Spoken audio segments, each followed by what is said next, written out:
Derek, who's talking with tennis people?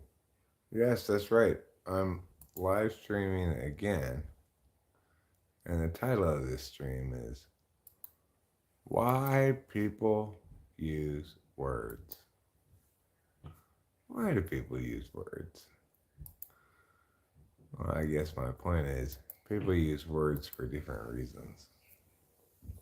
Some people use words to communicate ideas, explain things. In other words, reference meanings in the external world that are supposed to be evaluated as objective data from a disinterested calculus, something like that. There's one end of the spectrum, that's like how I use words. The other end of the spectrum is people want to create specific impacts with using words. Maybe give people instructions on what to do and or try to provoke an emotional response or or even just like disrupt hijack or something like that. But the point is, when the people who are on either side of that equation, on one of the hard edges of that equation, or either hard edge of it, either extremely objective like me, or extremely subjective like an ESFP or something, um, you're probably going to have a lot of suspicion, doubt, questions about individuals who are on the other end of that spectrum of word usage. So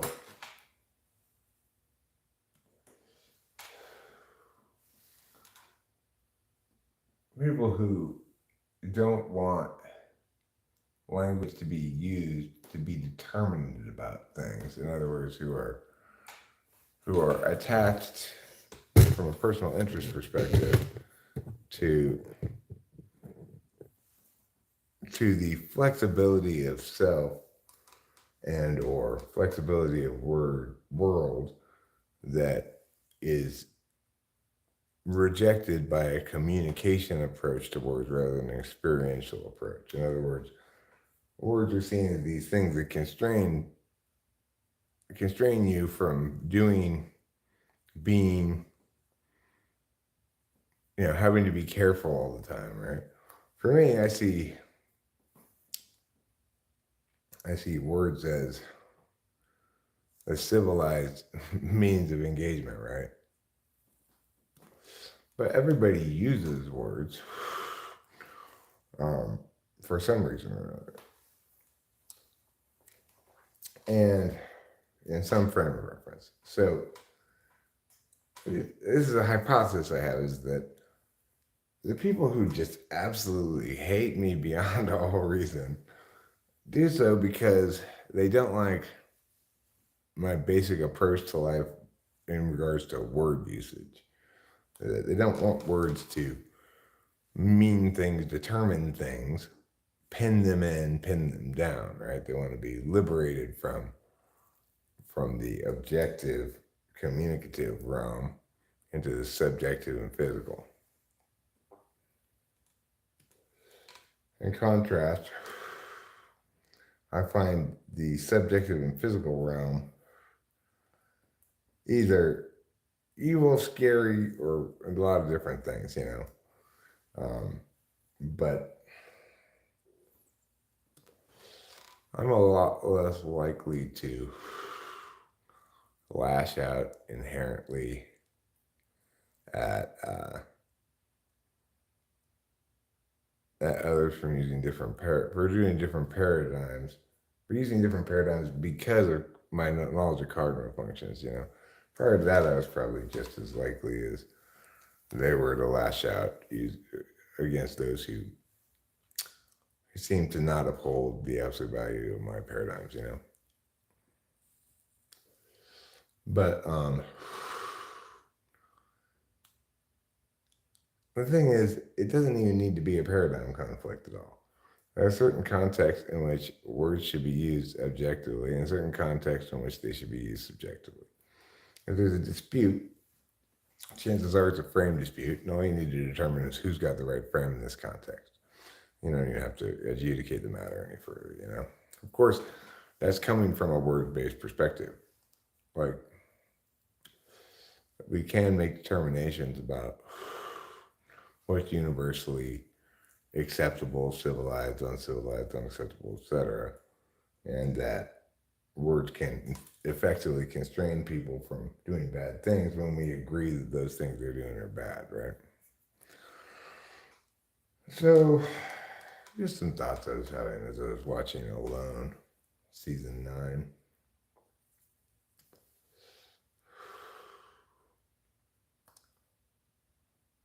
You know, I continually try to understand things. As I've said in videos before, understanding things is a terrible strategy for life. Effective people don't bother understanding things. They delegate understanding to people who understand things and just walk away with the conclusions. The problem is in the contemporaneous moment, the status quo right now, people have lost a kind of maybe blind faith in facts, objectivity that seems to used to underlie most of our country's way of going about things, you know?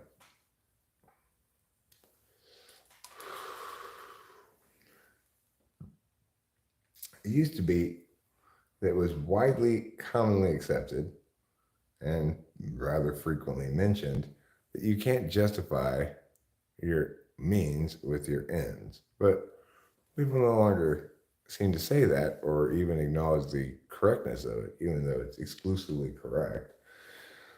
It's never acceptable to justify your means with your ends, because to justify your means is to say that they're legitimate, and you can't determine the legitimacy of things by looking to the outcomes, because outcomes are always predictive, and legitimacy has to be determined not before, not after the prospective action is taken, obviously.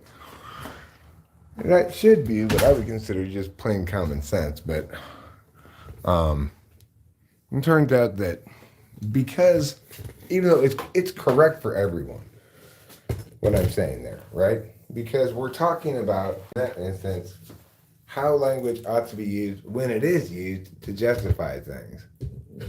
Justification is a process of externalizing ideas such that they can be treated as objective data and evaluated independently of yourself. Such things are typically called arguments or claims or whatever.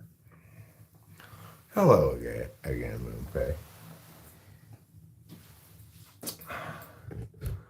I'm not really worried about being trolled or whatever.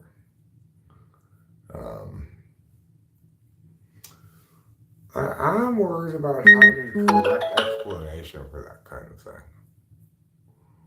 You know, I'm more worried about explanations and correctness than experience. But I think that's what it is about me that just drives people into this, like, inexplicable hatred of Eric, you know, and desire to see him have his feelings hurt or something. It's the problem for these people who come in. It's very difficult to hurt my feelings, which is why they then invariably seem to go attack Rachel. The problem for them is their behavior becomes increasingly indefensible when they start attacking Rachel like they were earlier, you know.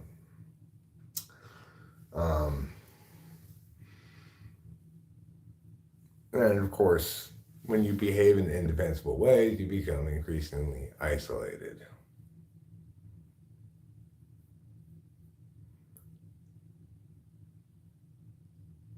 Oh yeah, I mean, the thing is, I think it was one, maybe two people max, right?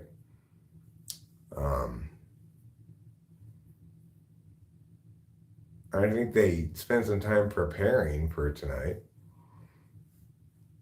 and They burned through a bunch of sock puppet accounts. YouTube doesn't let you make like infinite accounts anymore. So, you know, this guy is a serial troll, obviously. So it's no, you're not behind it all. I'm just now telling the story. This is somebody who's come visited and revisited in an attempt to do harm, Um, it's somebody who's trolled before because they repeat the same things. They're not very smart. In fact, I'd say they're very not smart. There's no good way to defend choosing to spend your evening like that, even if you're looking at it from a subjective perspective. Uh, and like I said, it's pretty tough to get under my skin. But one way to bother me is to attack Rachel. Another way to bother me is to make threats. Both of which are clearly, obviously, illegitimate and unacceptable things to do with language. If you want to attack me, well, I'm posting all these videos, talking, live streaming all the time, on camera all the time. I invite legitimate critique and can reasonably expect illegitimate critique. So, whatever. Goes with the territory.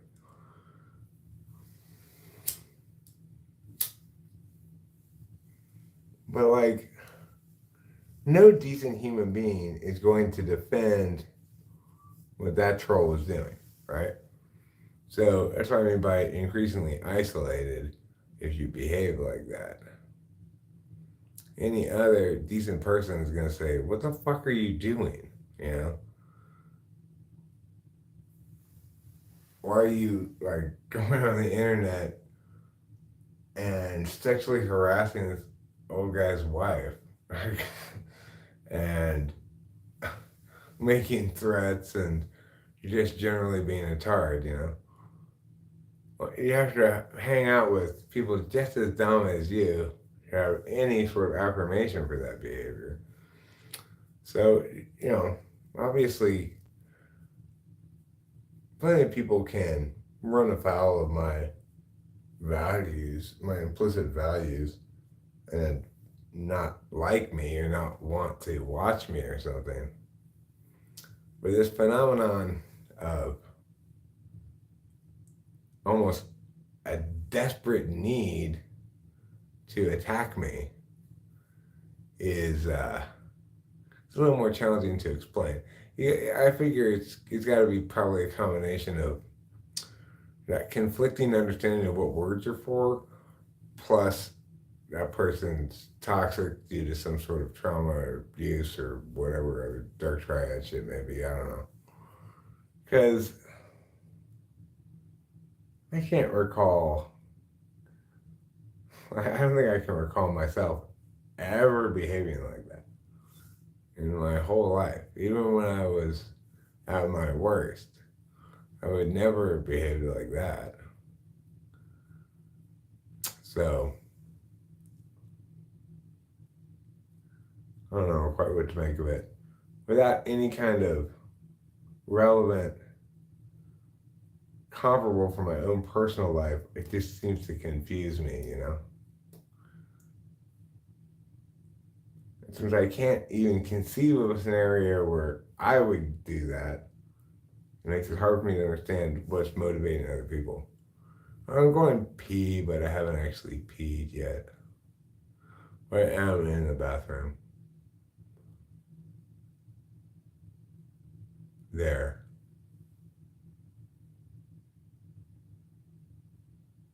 That's the face of going pee. Just like I, Eric, am the face of Bumhuggers magazine.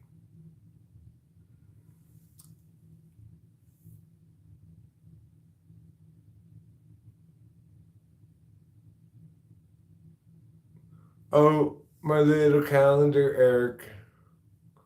Yeah, My little calendar, Eric.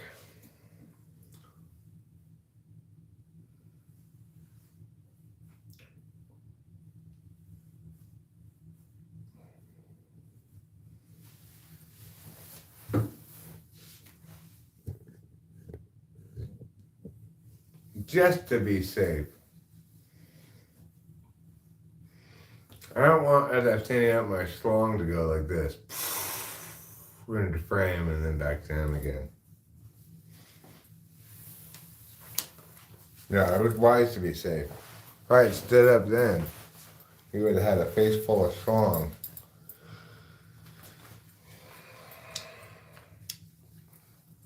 Oh yeah, there was plenty of activity in here anyways earlier. I don't know if it qualifies as drama or not, but you know, some hateful person being as hateful as they possibly can, you know, that kind of thing. Well, no accounting for a person's hobbies, I guess. So I'm gonna go outside now to the garage. I'm gonna bring this weed with me, this bong,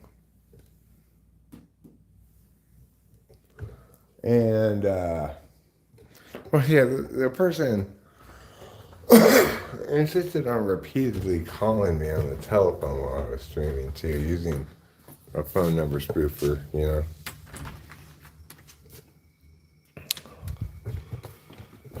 But it's really weak. It's really like intellectually weak. Like probably looking at an adult who was told as a kid they had learning disabilities and stuff, because there's only a few ideas that get expressed over and over again, and they're really like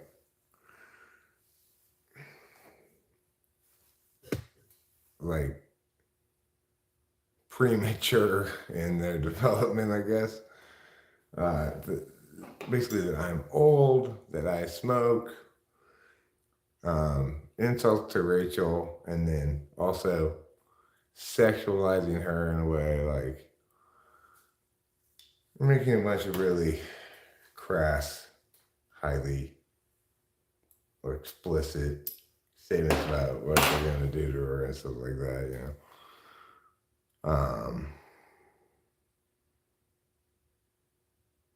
People need to just own their trauma. I don't mean that in some obnoxious way. Well, I guess they probably think they are, you know. Whoever hates me this much I must trigger them in some way, as similar to somebody who was abusive to them or something, or somebody who committed some injustice to them, and then they just think that they're going to make up for their failure as a child to defend themselves, which is not a failure. You can't expect yourself as a child to do that. They're going to make up for that now by getting me now, because yeah, yes, you can sell it to another party with cat.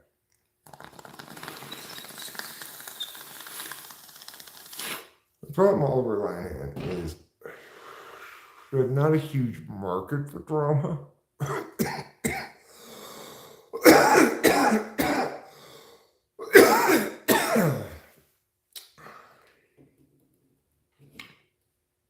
It's kind of like NFTs. At first, there was like a big enthusiasm for them, but then it's kind of like maybe they're not really worth anything.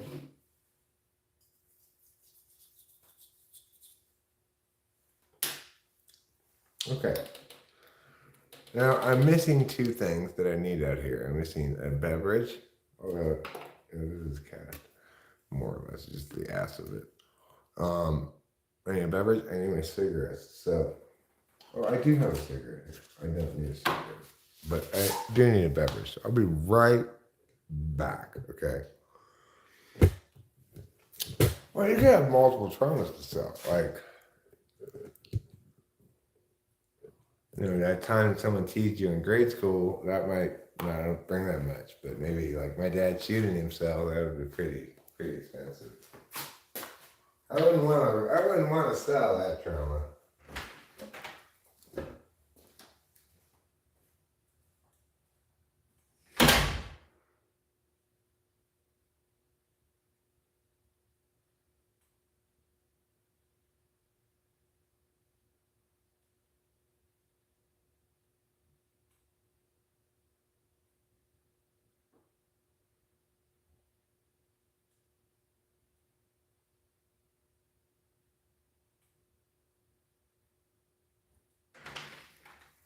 So anyway, after the last live stream, I we got a couple things done that we need to get done. For example, I needed to replace the ink cartridges in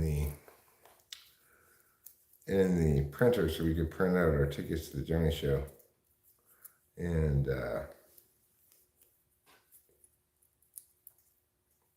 I was able to do that. How does this zipper work? Does it even work at all? So that took a little doing, but we managed to get that figured out. And then, I see, it's like a side zipper. And then I finished putting together my telescope that I got recently. But I'll need to wait for a night when the moon's out so I can sort of calibrate it properly. It's hard to deal with it when it's like basically very little moon out tonight. So I need something obvious to point it at so I can calibrate it properly. And I'm not that good at finding stars and shit, so I'll wait for the moon to be big.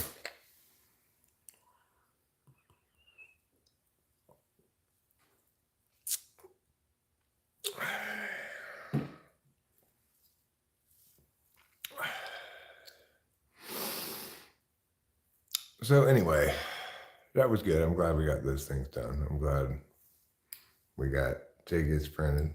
I'm glad we finished putting together the telescope. We didn't have but a couple of steps left. I realized I was conceiving of the front of it as the back of it the whole time. So I had to turn a couple of things around the other direction. But I did eventually get all the pieces put together. And I realized, oh, that's why I can't make it flat. Because I needed to open it. Oh, I had a couple of things like that, you know.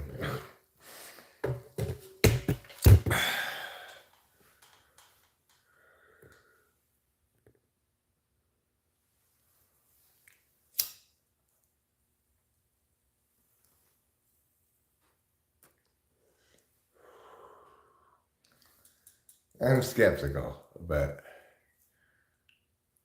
you know, try not to over-trust my intuition.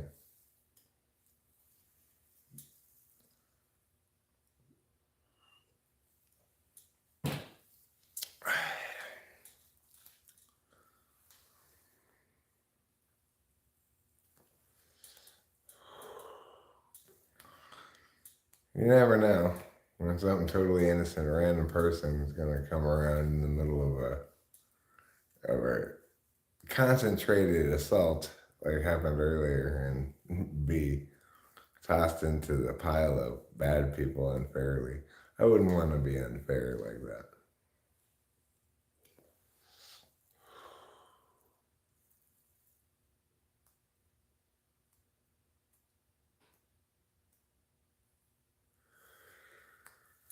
Well, sometimes I talk about MBTI stuff. I don't have time to talk about other things like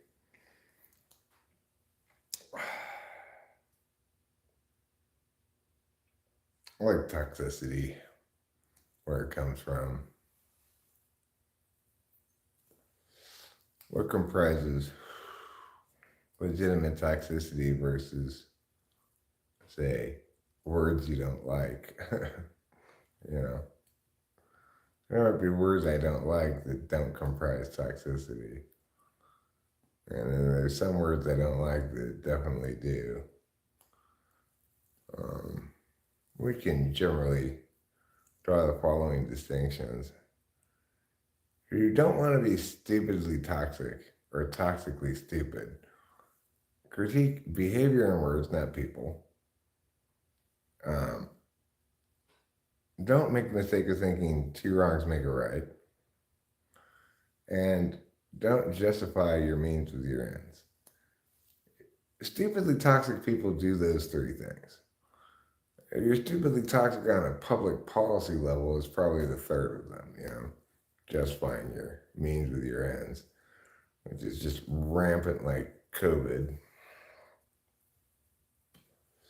But if you're just being YouTube shitty, then it's probably the first two things. You're critiquing people, not behavior or words, and you are um, behaving as though two wrongs make a right. The thing is, you're probably wrong about what you deemed wrong in the first place. But I noticed that idiots, like I noticed on the last 2 seasons ago of Naked and Afraid, the one which was Naked and Afraid Last One Standing, that all these idiots critiqued Jeff for not sharing, not being communal with resources, and then proceeded to not share with him at all.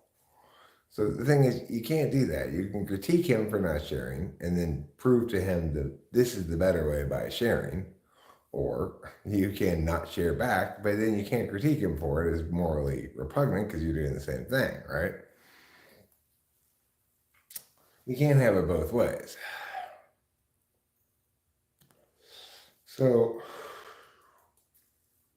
that's when I realized that, like, dumb people operate as though they've never heard the expression two wrongs don't make a right.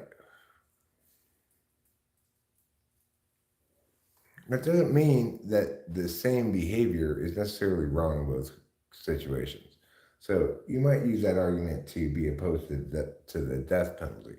But putting somebody to death as the end result of due process of a legal system that's initiated by someone's rights being violated and thereby the perpetrator forfeiting their rights is a very different matter than murdering somebody. I'm not saying that we should have the death penalty. I'm not in favor of it, but not because of the dumb argument that, well, if murder is wrong, then killing people in the death penalty is wrong too. No, those are different, right?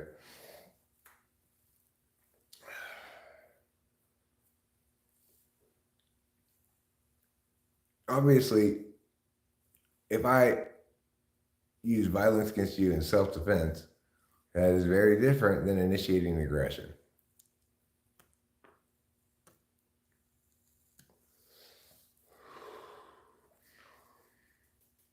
But all of those kinds of examples where you have things that might look the same but are different, the reason they're different is because of rights violations. When people behave as their two wrongs make a right, usually it doesn't involve any rights violations. It's like it's like Michelle shocked. How do you like getting a taste of your own cyberbullying techniques? Michelle shocked, those are not my cyberbullying techniques. Those are all yours. I never do anything like that. I don't email people calling them dickweed douche bro. I don't email people at all. I don't message them, I don't call them and harass them. I just make videos here. There's a false equivalency there. Like, you don't like one of my videos or something. You think that comprises somehow harassment of you or someone else. Is ridiculous. But whatever. I, uh, like I said, I invite legitimate critique at all times by simply publishing videos and saying things, making assertions and claims, whatever. It's part of it. It's part and parcel of the bargain, right? You make claims publicly, you invite public critique. But there's a difference between legitimate critique and using language to sexually harass Rachel, you know, or try to hurt her feelings or whatever, making threats. right? Like that kind of shit is not acceptable, and only a complete idiot can't tell the difference. Is my point, right? Like you can't tell the difference between legitimate critiques and illegitimate critiques. Can't tell the difference between critiquing people, behaviors, and actions. Can't tell the difference between means and ends. Can't tell the difference between a justification or not. Only has like three insults that it keeps cycling through. I mean, we're talking about a very dumb person. Well, the guy in the last stream, in the earlier stream, when he said, um, I'm going, he said, like, I'm going to get you or something like that, or, I'm after you. Better watch out, or something like that, I don't know. There's also kind of an implied threat of sexual violence against Rachel in one of the comments, but um, I guess it wasn't explicit. It was just him. I don't know who it was. I mean, seemed more in the intelligence range of Michael Smith, but I don't know. I have no way of knowing, and that's okay. I don't need to know, because I find it interesting in the ways that it informs us about. It's possible, but it seemed a little, a little vitriolic for him. Just like really abusive, crass, explicitly sexualizing language, etc. You know, yeah. If we could resolve the thing, maybe we could figure out who wins that bet. But I have no concept of how even we would conceivably resolve the question. Yeah, I think so. I mean, that's my best guess, but it's just a guess.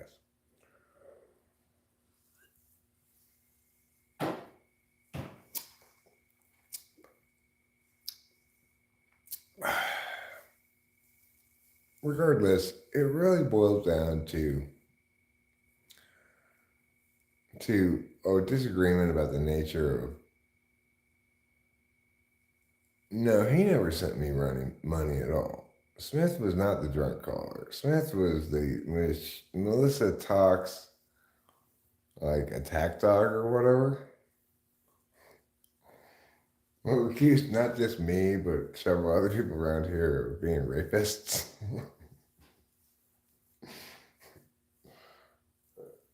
That guy, not a bright guy. No, this is more recent than that. We have a video with Michael Smith on it.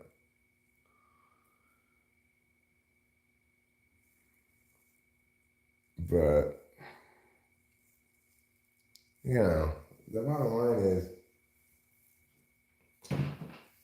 we should all kind of wonder about it, right? Because it's like I'm just I'm just chilling here making some perfectly harmless live streams about Johnny and various other nonsense, right? Things I think are funny, like modesty pants and whatever. And this person is, like Oliver says, whoever this person is unhinged in their hatred of me. It's just like there's no possible way I could conceivably have done anything to justify that behavior. So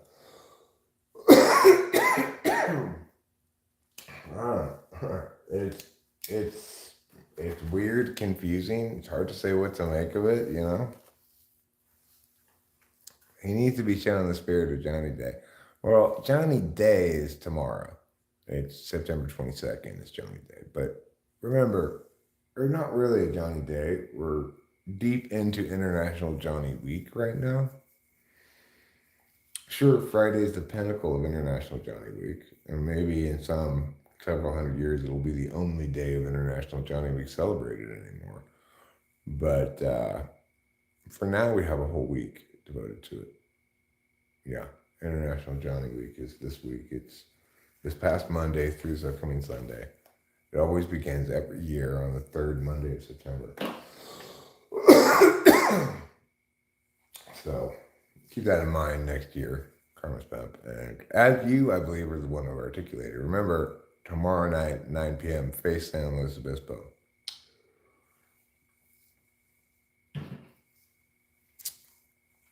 And dance to Johnny songs that you're imagining in your head. That's what you're supposed to do.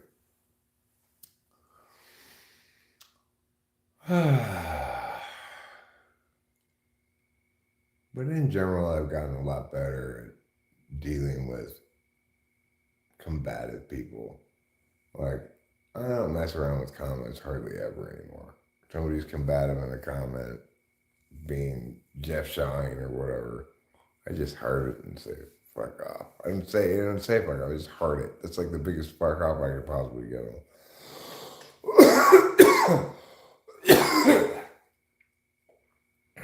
Because it suggests I didn't read their comment, you know? Well, I'm a little bit more selective about my video making these days. I've been made extra selective by um,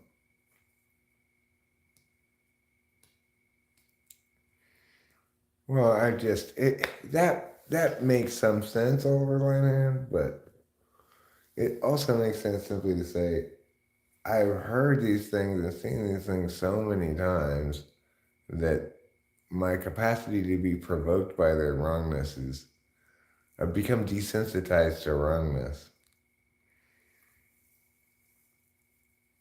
But you're right, probably too. I'm probably not factoring the FI aspect of things well enough. Like, I should be very happy all the time because I have no reasons not to be happy all the time. I'm not very happy all the time. Um, I'm not very happy very often, occasionally. But there's this there's this general feeling of contentment, satisfaction, pleasure. Like say when I'm in the right headspace that normally seems to be kind of a default. Like I like watching anime and I'm enjoying it and I'm laughing and I'm crying and I'm feeling happy, you know. Hi Fly Guy. To communicate. Some people use words to communicate meanings, but other people use words to create impacts, you know. I think we all, to a certain extent, use them for both purposes. Anytime you give a command, go get me a piece of bread, you're trying to use words to create impacts. Now, sure, that's a form of communication, but it's a different form of communication than explaining things. So, the troll who was here earlier um, used words exclusively to create impacts, as negative impacts as they could, and particularly impacts that presumably would be negative to our feelings or something. But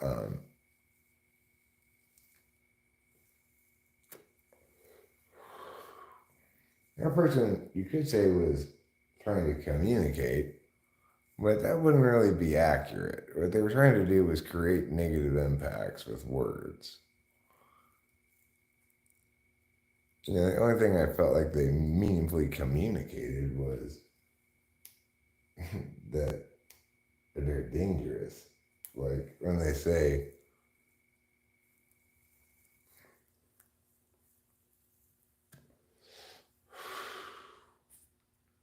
like, I'm after you, you better watch out or something. That's going to create a little bit of concern on my part, obviously. But you know, my response to that is, well, kind of hard to get at. You know, I'm all the way back here, the very back community in this, at the end of this very long, windy road. If you commit a crime back here, you are not going to escape. There's only one way out. Everybody back here is armed, including me. And I believe in self-defense. I believe in the castle doctrine. Invade my home at your peril. I will shoot you. Not because I like violence, but because in that instance, it's wholly justified and the correct thing to do. Just like I don't feel bad about killing that mouse this morning. I would normally, if I had initiated the whole thing, would feel terrible about chopping the head off a baby mouse. But because my cat brought it in and it was obviously suffering and it was already disabled by the cat's attack or whatever, and the cat just wanted to torture it more, it was the right decision to do, or the right thing to do. I did it. I don't feel bad about it at all. I feel good about it, even though it was, you know, kind of brutal. I had to wipe the blood off my machete, but I put it out of its misery and ended that horrible cat torture scene that I did not want to be any party to.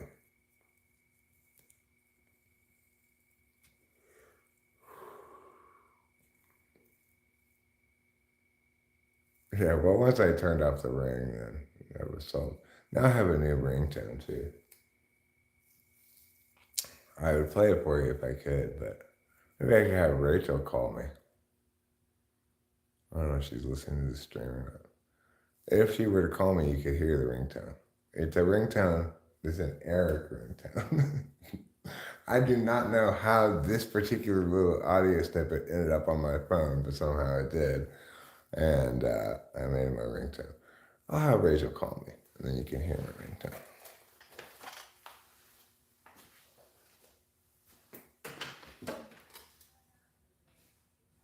Rachel? Rachel? Rachel?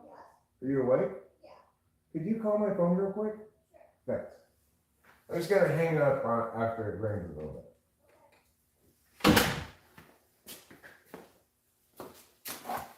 Alright, I asked Rachel to call my phone.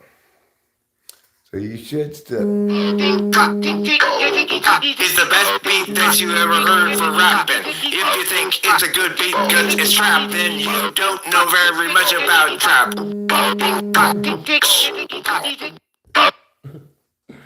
So that's my new ringtone.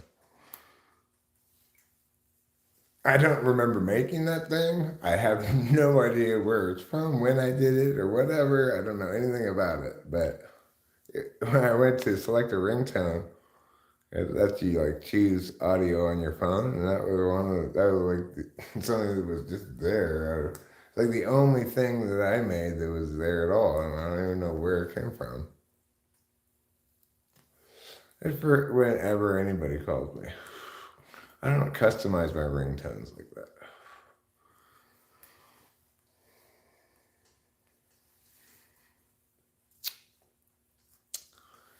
So,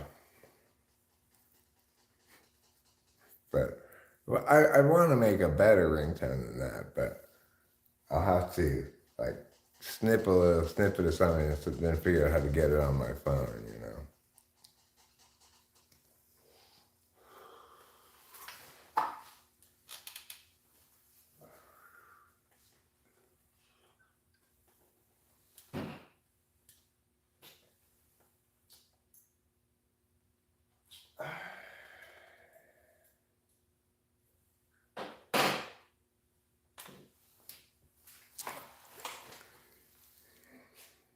So,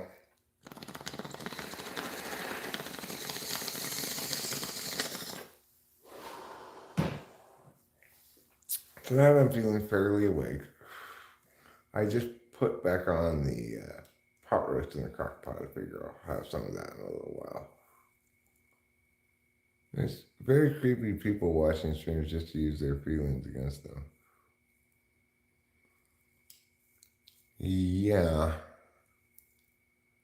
I mean, just to come in and try to hurt my feelings, right?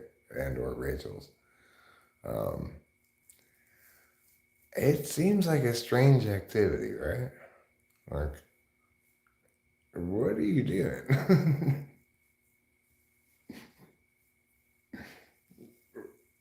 is, is that the best thing you can find to do?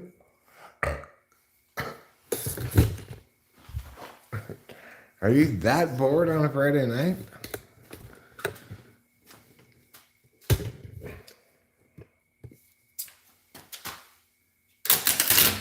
Like, one of the differences that people don't seem to get, these people, whoever they are, seem to get is that I'm doing stuff over here on my own YouTube channel, right? Like, if you don't like my YouTube channel, don't watch it. I'm not going over to other people's YouTube channels and leaving a bunch of comments and, I'm staying in my own house here. I'm not causing problems.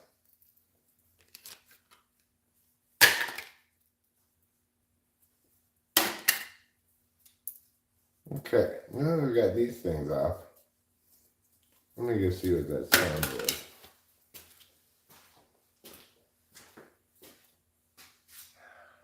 I think I should fix that now. That's what I'm thinking.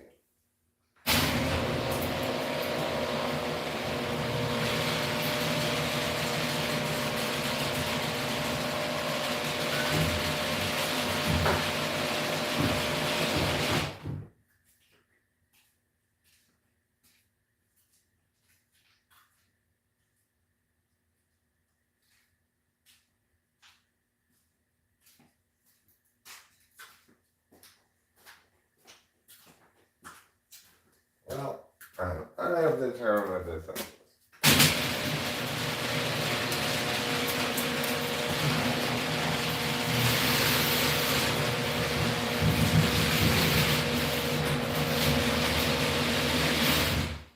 It's like, I don't even know how this is supposed to go. Because it seems like this just fits right there. What do you even need those things for?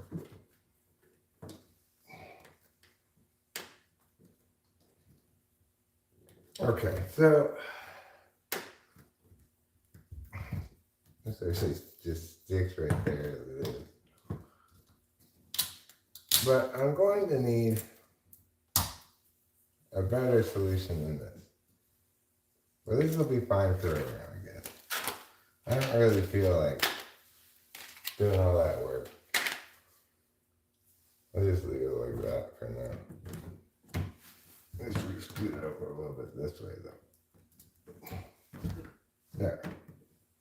Now it's right in the middle.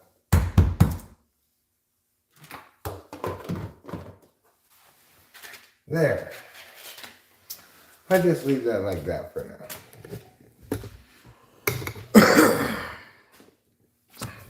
At least it puts the flap over the opening so it's just not cold air coming in.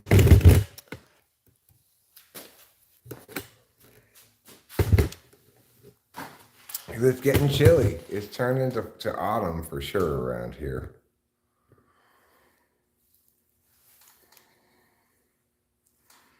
Well, the foam around the water heater, it just saves energy, to insulate your water heater so that it doesn't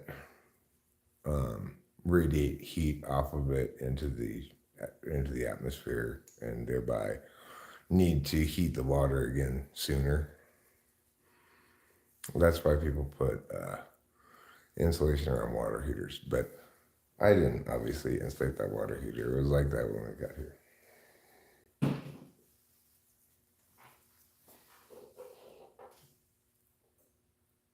The house is really well insulated. It's crazy how well insulated it is.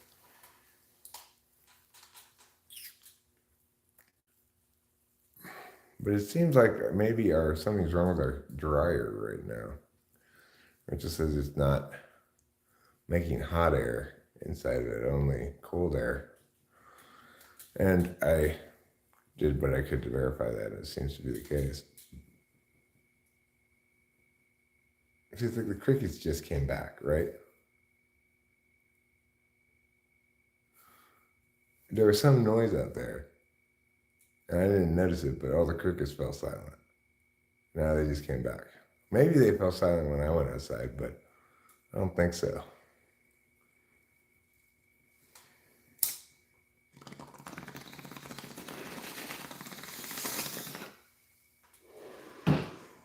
When all the crickets fall silent, that's usually a sign of a Sasquatch.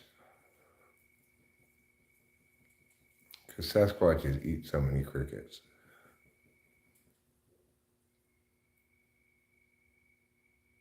Can you hear the crickets?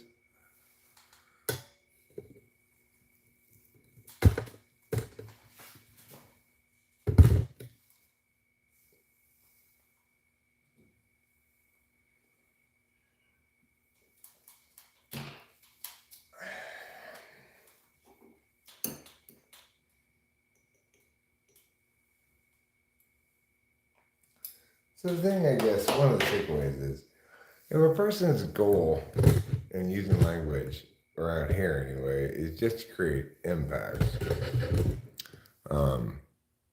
it's foolhardy of me to engage what they're saying at all, right?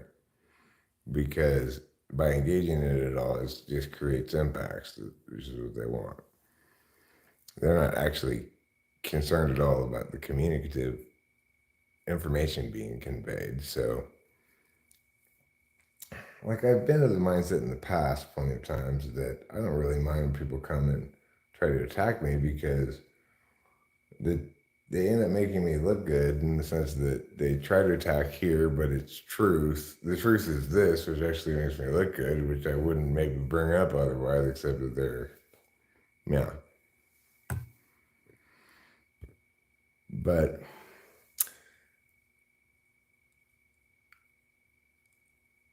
it's ironic they call it creature watch when it will never be seen. They call it creature watch? I don't know what a creature watch is.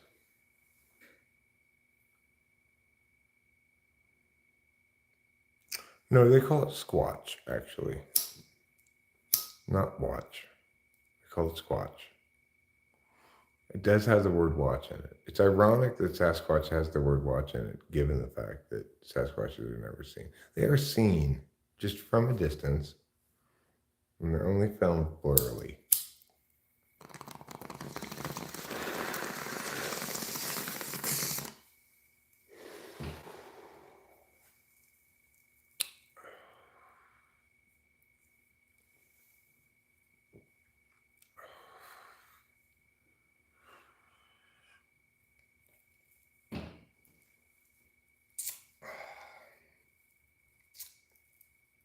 I may or may not end up going to sleep tonight. It's hard to say. It's only 12:15 right now. And that's just how they look. Well, I have seen one or two pretty convincing Sasquatch videos, but like aliens, I think the correct position on them is that they do not exist. At least intelligent alien life that's made its way to this planet, right? I could be convinced otherwise of that one. I could be convinced otherwise on Sasquatch as well. But I think that the correct position to have in the status quo is that neither of those things are real.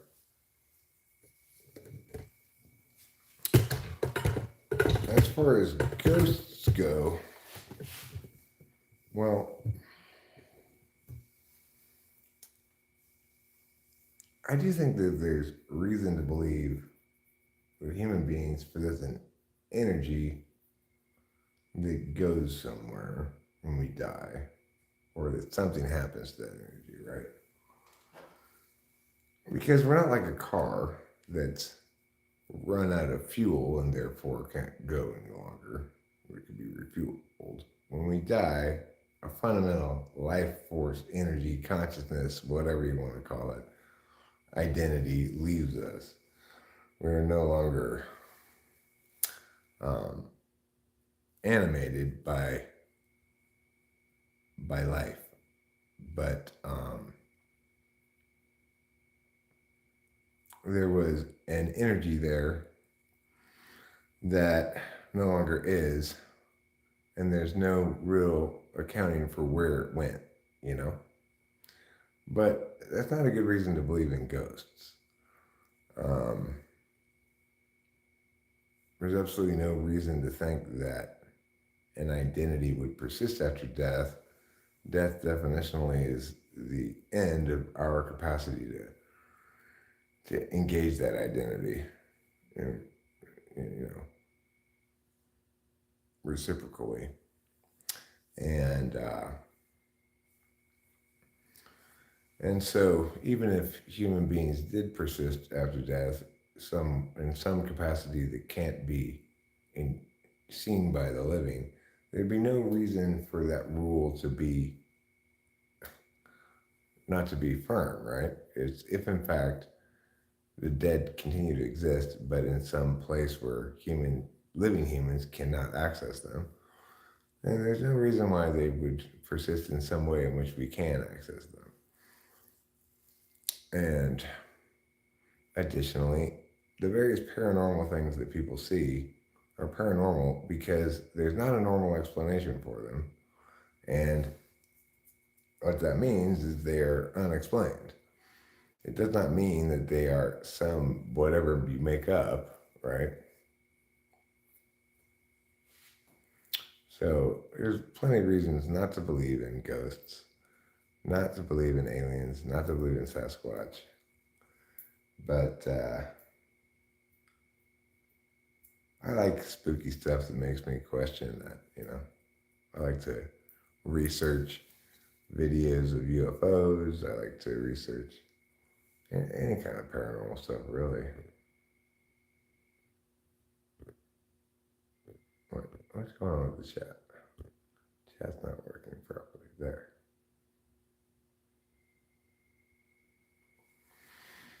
So, you know, it's like people don't really seem to have a healthy relationship with belief from my perspective. People get very attached to certain kind of position statements as beliefs that there's just no reason to get attached to them, you know. And then they, in contrast, seem to think that certain kinds of things are predicated on belief when they're not. They don't get that there's not really any difference between believe and know.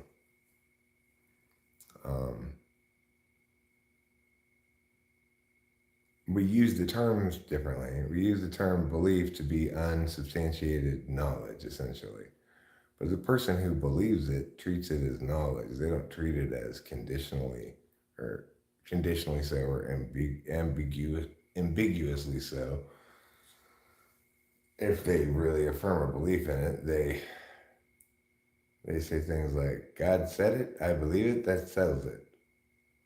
What they're really saying is, I treat it as knowledge, I know it to be true. I don't need to deliberate about it in order to know its truth. Whether they're right or wrong is not really, it's neither here nor there, basically. The point is that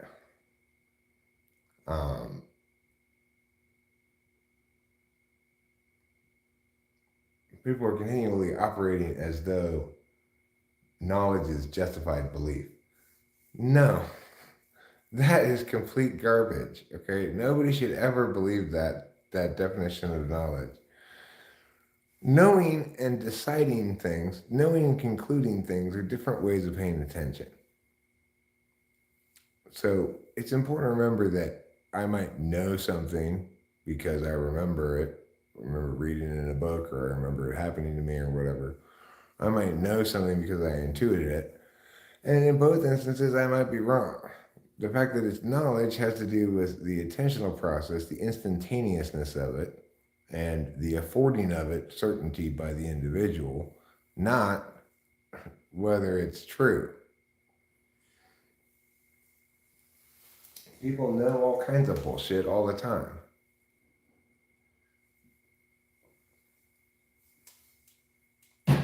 Intellectual circles featuring a bunch of deliberators who think that all knowledge is the consequence of deliberated thought, which is insane, of course. No knowledge is the consequence of deliberated thought.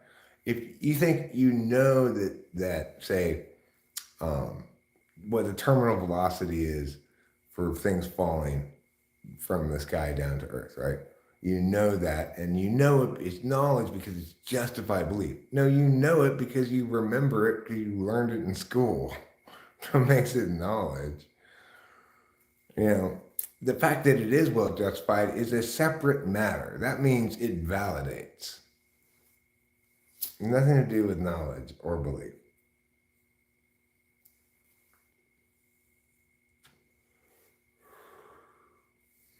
And then you can articulate how and why it validates. Like, because it's this kind of claim, it should validate with this kind of validation.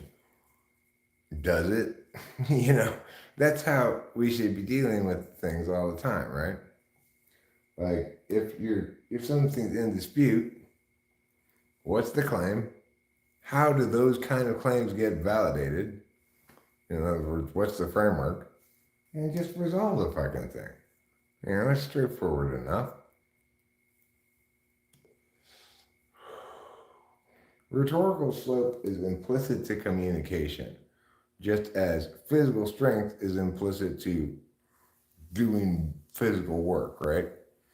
Like, you don't have to be the strongest person to get the most work done, but you have to have at least adequate strength to do the work to get any of it done.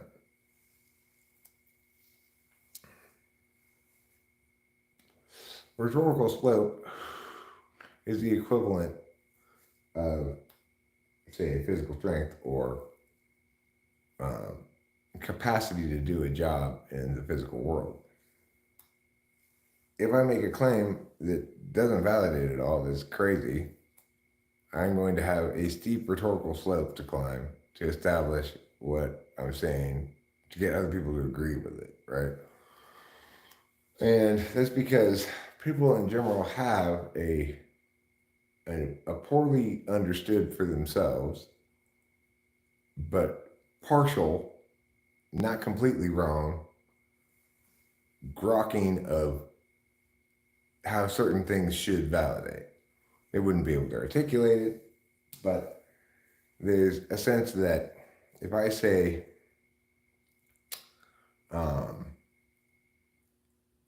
that Rachel's an alligator, and I don't mean it metaphorically, that people are going to say, well, look, we have lots of ways to determine whether she's a reptile or a mammal. Does she have breasts? Yes. Does she have cold blood, or is she, what's her temperature? Okay, well, for these reasons, she can't be a reptile because that's how we define those classifications. So you're wrong, right? And nobody's really going to fight back too hard about that, because the ways that we can justify those things are things that in other words, the validation frame we utilize to check to see if that statement is true is something that is concrete and gives you very particular operationalized tests, like does she have breasts and is she warm-blooded and things like that, that anybody can learn and remember and understand no problem. So you're not going to have a big conflict over that. In contrast, look at something like flat earth people. The reason flat earth is a thing that people want to affirm is because it's hard to articulate those same kind of validation um, check boxes, and so people have trouble arguing against it.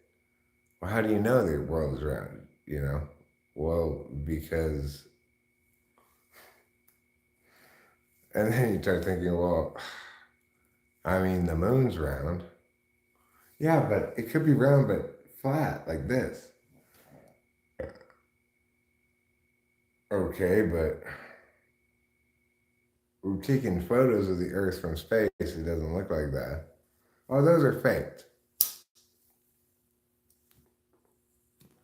I've seen Elon Musk's Starlink pass overhead in the night sky. So clearly, it's plausible that we could have taken pictures of Earth from space. I have watched his string of satellites. You know, go overhead. How do you account for the motion of the stars in the sky, etc.? Right? There's lots of things you can say, but none of them are as straightforward and concrete and sink your teeth into a bowl as is she warm blooded? Does she have breasts? Right? Those you can check off concrete, physical, yes, yes, and prove she's not a reptile.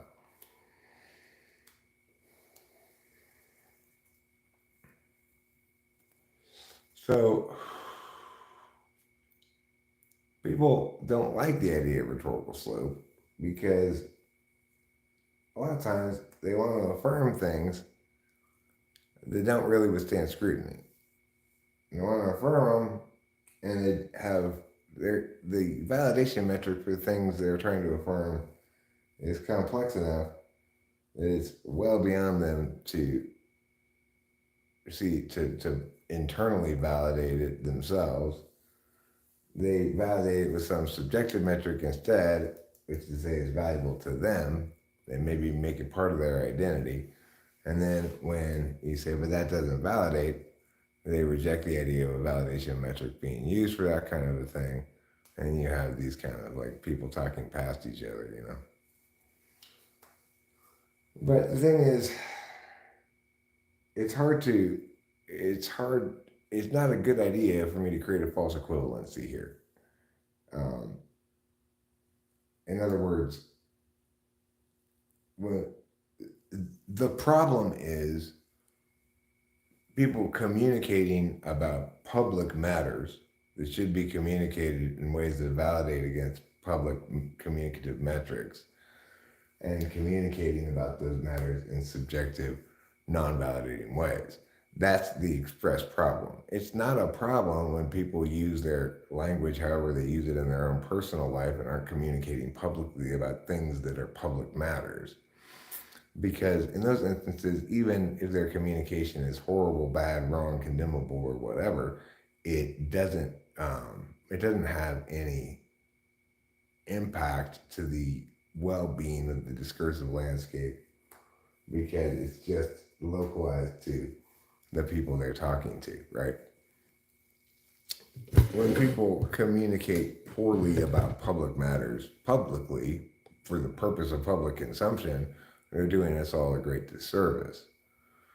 They need to be responsible, and if they're subjectivists, they need to step back away from that domain, right? It's like I'm not I'm not trying to dive into relationship counseling or some other FI thing that one might do, but a lot of FI people will try to dive into what's appropriately only it's only appropriate for TI NI kind of epistemologies because TI is the externalizable, testable, objective deliberation function, which is the only thing that's appropriate for things that are public, right? That affect everybody. You have to have conformity with the common standard of validations that are implicit to those public matters. To the extent that you refuse to do that, then you're just a brainless revolutionary like Che Guevara or something. And those people need to be stopped because they're a threat to civil society. They just get attached to their weird, whatever.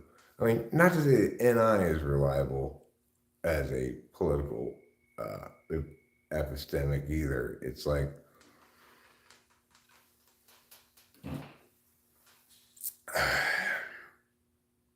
knowledge is only reliable in public matters when sufficiently checked by deliberative processes. That's why we have deliberative bodies making decisions for the public, like Congress and the Senate. And that's why the government's structured such that that process be as deliberative as possible. The Senate's supposed to put the brakes on just about everything, because we don't want government is never executed well when it's executed as a succession of individuals attaining their personal agendas. There need to be the right kind of minds in government, the kind of minds that are relentlessly, even to their own detriment sometimes, objective about matters. TI tools are a good way to be that, but I gotta say, I think ENTPs are more successfully objective about the highest level frame than ESTPs. But ESTPs might be better at prioritizing impacts when necessary. They're less good at being faithful to legitimacy criteria. So, and I think that's what we need in government, right? We need people who are faithful to legitimacy criteria as much as possible, while still having the capacity for pragmatism when absolutely necessary. When you've got it, there might be occasions when you have to do questionable things, right? And that's where you just have to have somebody who's extremely nuanced and earnest in their commitment to legitimacy. So they're not just, you know, doing illegitimate things when they feel like it and legitimate things when they feel like it, pointing to the legitimate things and saying these are all justified, so therefore I'm doing a pretty good job. Sorry about these few illegitimate things. You can't have that. You got to have somebody who legitimizes the divergence from legitimacy as basically uniquely demanding of that for the following reasons. It'll probably be utilitarian, and a reminder that the president's job is to serve the country's interests first and foremost, but that can't be allowed to justify just an endless string of whatever based on predicted impacts that probably fucking incredibly wrong. It's like I could see if there were a genuinely threatening epidemic that killed like 12%, 15% of the population, something like that, all ages, it was just horrible, Well, then I could imagine, and it wouldn't even necessarily be illegitimate, implementing, say, martial law or something in order to successfully quarantine something. It's not inconceivable that as a president I might do that if airborne Ebola hit the ground around then and everybody was dying everywhere, you got to evaluate things on their merits. Just because I was right about COVID when COVID came out does not mean that I would never take serious action in the face of a viral threat of some sort, like biological threat. You have to evaluate things on their merits. The reason I was right about COVID is not because I'm opposed to the government ever doing anything about a potential biological threat. It's because it didn't make sense for people to be reacting that way to that biological threat, predicated on the actual facts we had about it. So,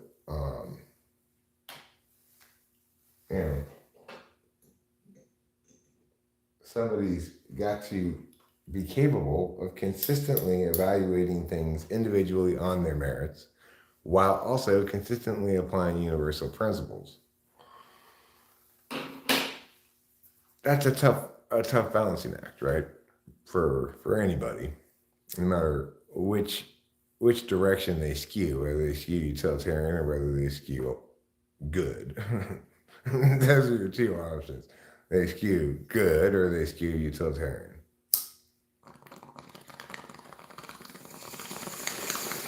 But even though he skews utilitarian, might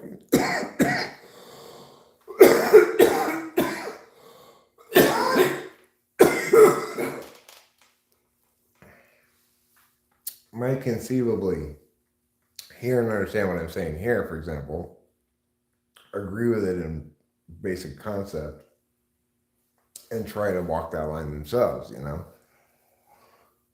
They would probably walk it less well, in my opinion, because they're coming at it treating legitimacy as a burden to me rather than as a precondition to considering the action in the first place, right? Like, a utilitarian is going to come in with a plan and find ways to justify it as legitimate. A legitimacy focused person is going to, for any even considered take course of action, first check legitimacy. That never even gets to a plan stage, it was not legitimate.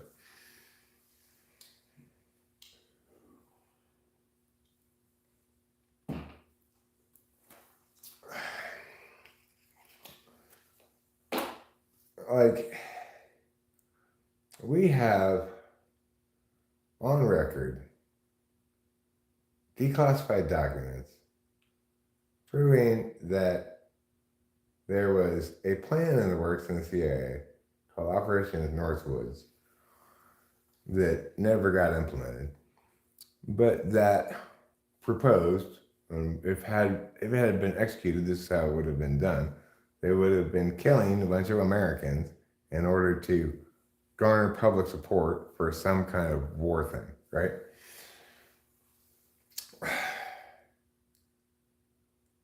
That should never happen.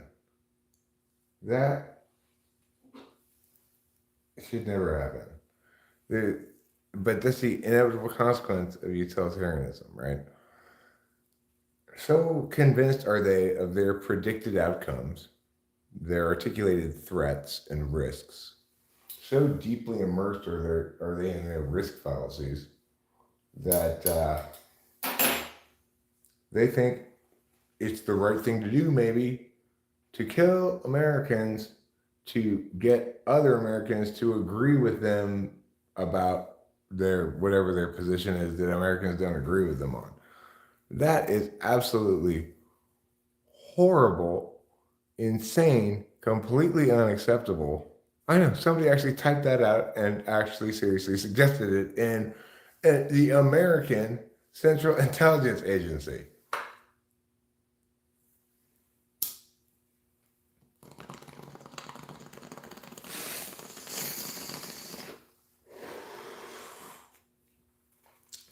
That person should have been brought up immediately on treason charges. Like, you're tasked with upholding the Constitution and protecting this country from its enemies, all these various oaths they make. And your plan is to kill Americans to get them to agree with you that we should go kill these other people over there. Because people don't actually agree with you. You should be brought up on treason, you piece of shit, obviously.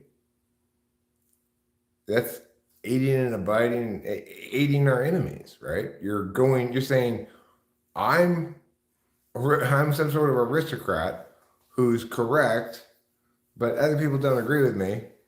So I'll just kill a bunch of them, blame it on somebody else, and then people will agree with me. That person, how did they even get into the CIA, right? Like, what the fuck is going on? Well, it's utilitarianism run amok, is what it is. Utilitarianism run amok. Oh, yeah. If the end I articulate is wrapped up pretty enough in a bow and everything, then we can justify anything. The thing is, I feel very differently about, for example, the U.S.'s questionable behavior at the end of World War II. In other words, our incessant firebombing of large civilian populations in Japan, for example.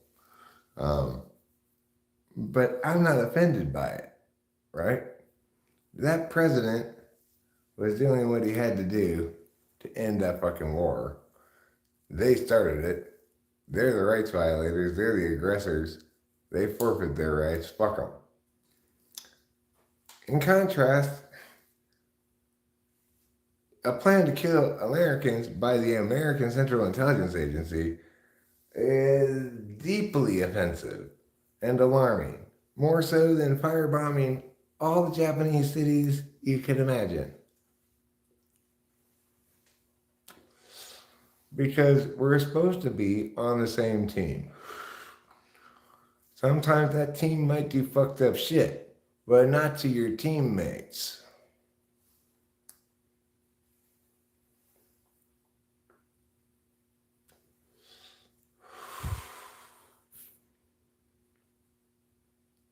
You know, and it's this sort of cancer that grows when there's a lack of transparency. See, nothing good happens in secret. Nothing good happens in secret, and no people who want to keep secrets a lot are up to anything good. If they need to keep it secret so badly, what the fuck are they up to?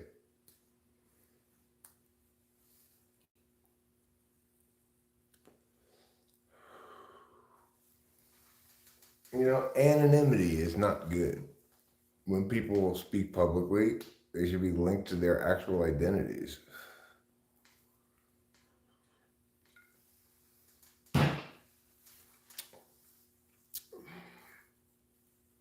Crazy notion? Anonymity is not good. Of course, the rule has to be applied evenly to everybody, right? Including all your intelligence agency people, all your NSA people, all your whatever. You know, right there, their actual name, actual picture of them or something, right?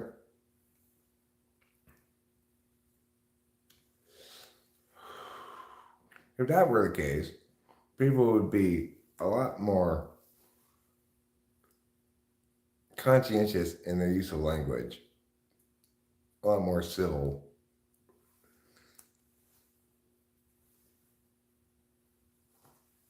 I mean, yeah, shit tons of people accept it as a core truth value. How do you debate? How do you combat utilitarianism? Is that the word you used? Yeah. Um, I'm not sure.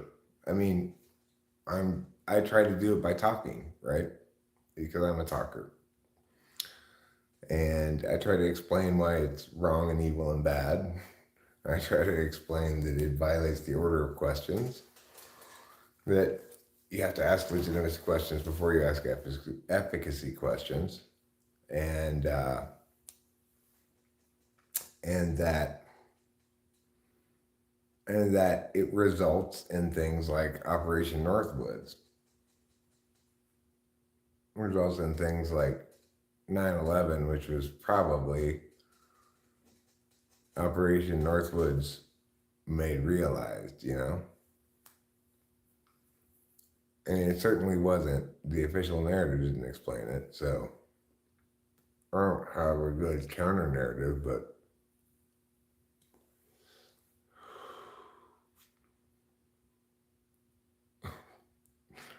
that boy Klaus, I think you're missing the point. Okay, because two wrongs don't make a right.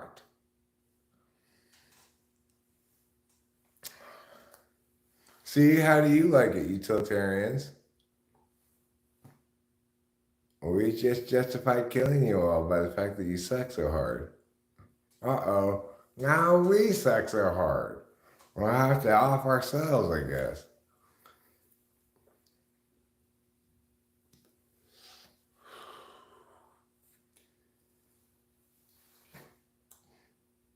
Well, I mean, people are convinced they know what's for the best, and they don't care about how to attain it. So it's like we need a solution to homelessness.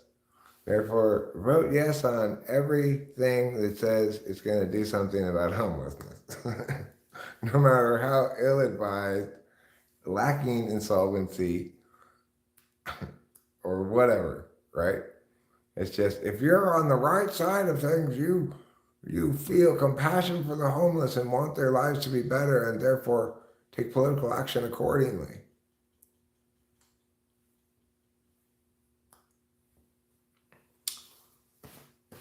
What is you know?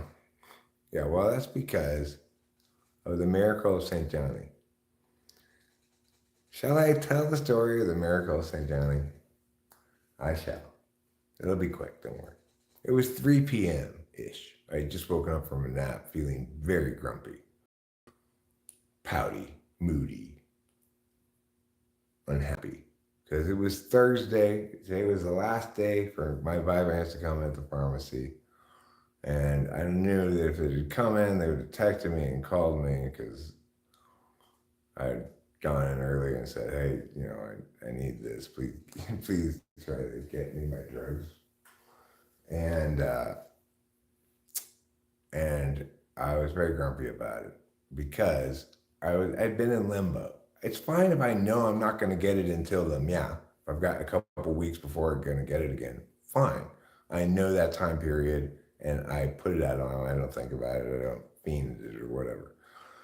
If I know I'm going to get it on a certain day, but I don't have it yet, or it's coming up soon, fine. I just wait patiently. But if I know I'm going to get it at some point, but not when, and I have no answers to when, then every day I wake up with this faint hope, and then this disappointment strikes when it doesn't come through.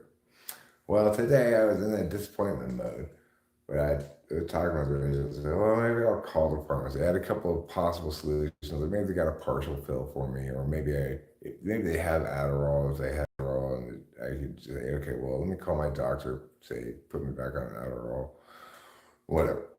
But when I called them, I guess they must have just gotten it in or something. But the pharmacist informed me that yes, they had gotten in the name brand Vyvanse, which is ridiculously expensive, but whatever.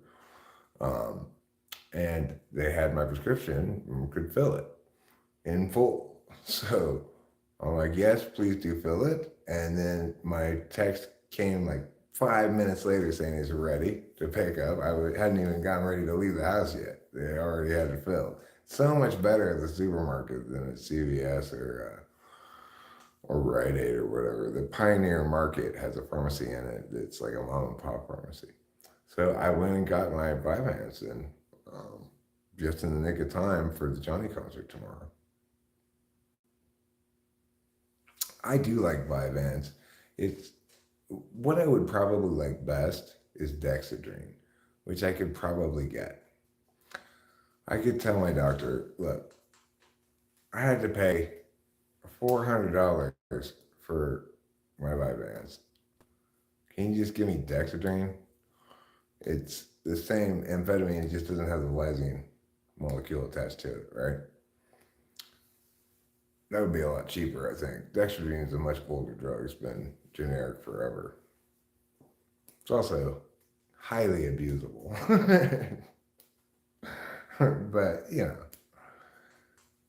it's not like Vyvanse isn't abusable. It's just, you take two 70s, you'll be pretty bright and shiny all day, especially towards the beginning of the bottle. I'll probably get some sleep tonight and get up, maybe just a few hours of sleep. I'm not sure, but get up and take two in the morning. Suggest to Rachel that she do the same. And we rock hard tomorrow, and have a great time. You know, tomorrow is supposed to be a special day. It's a big day. We're going to the Madonna Inn for to stay there. We're going to the steakhouse to eat. We're going to the Johnny show. Um,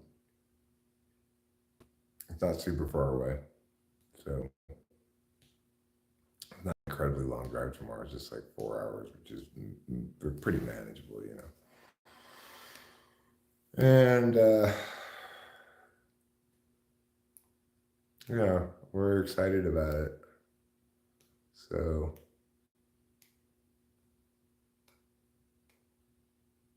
I think we very well might have a blast. And in fact, after dinner tomorrow, before the show, I might eat just a little bit of mushrooms. I might have Johnny sign my breast. I don't want Johnny to sign Rachel's breast. I think Rachel and I would both be okay with Johnny signing my breast. It's an A cup, but um, it's supple. My breasts are made out of scrotal skin, so they get all tight and close to my body, and sometimes they get kind of droopy.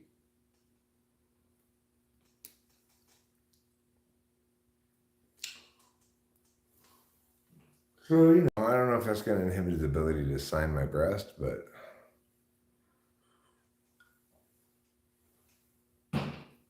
hopefully not too much.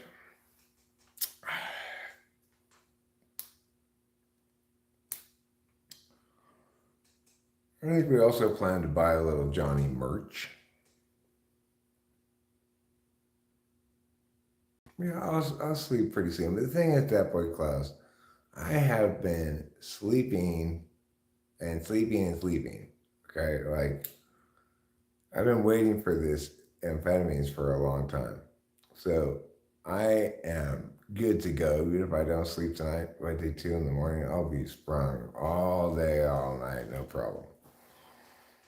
I know my body, I know how I react to it when I'm away from it for a long time. Yeah, I took one. Well, we took one right when we got home. Actually, I think right when we got in the car. Because I was like, okay, probably the best idea would be for us to get the drugs, go home, try to go to bed at a normal hour, get up in the morning, and then take the drugs.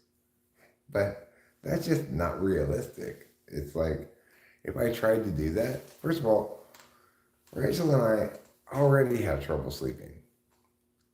Trying to force ourselves to go to sleep for a while before we get up and take drugs we want to take, we're never going to sleep. We're already going to have trouble sleeping because we're going on a trip tomorrow. You know, just give up. Just give it up, Eric. Give up the idea that you're going to manage this that way. It's not going to happen. Um, and it doesn't need to happen. If I were 3 days into the bottle, it's good that it came in when it did. This is part of why it's the miracle of St. Johnny, is that no matter what happens tonight, I'm going to be fresh tomorrow. I'm going to be fresh for that show. I'm going to be sprung and bright and shiny and new bottle of speed first or second day, right? It takes the better part of a week before you start getting diminishing returns, especially with Vyvanse. And I'm accustomed to every time I get a bottle of speed, I go down a night's sleep pretty much first night, no matter what, whether I take it in the morning or whether I take it at night. And then I kind of stabilize. Like I said, I've been oversleeping. I think it might have something to do with my back pain as well.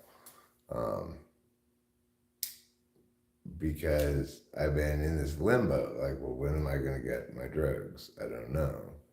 Let me just kill some time until I do, maybe. Whereas if I knew when, I would just get it, go about my business, taking care of things, doing whatever, and not thinking about it. This is the problem with the amphetamine shortage. Is number one, I can't get it on time. But most importantly, number two, I can't find out when I am going to get it.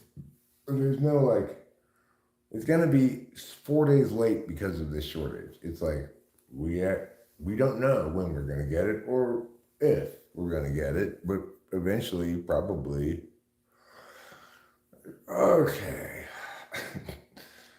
How am I supposed to take action of any sort or make decisions of any sort when this key piece of knowledge is denied to me? It's like dealing with real estate. Everything's conditional on everything else. Nothing stays solid. You're trying to make decisions, and you're like, what's the answer to this question? Well, it depends. Okay, well, what's the answer to this question? Well, that also depends. What's the answer to this question? That also depends. Okay, well, how am I supposed to make any fucking decisions then? It's like, just things need to stay put where you nail them. Be continuously moving pieces all the time.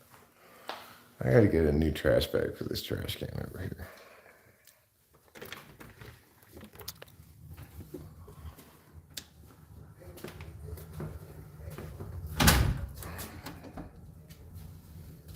The other thing is, when I've been on no speed for a long time, I find that going back on speed actually kind of helps me sleep. Even maybe the first night. I never get more than a couple hours that first night, but a lot of times I will get at least 30 hours because I don't completely get a full night's not sleep, like I said. Just blood on the ground where I killed that mouse.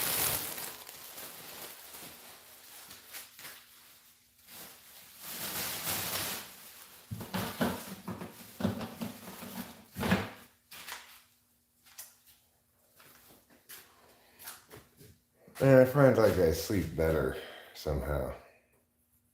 I have this weird kind of like warm amphetamine sleep. I don't know how to describe it. It's like in some sense I'm not quite as asleep, but in another sense it's like I feel like I'm getting more rest. I don't know. It's weird.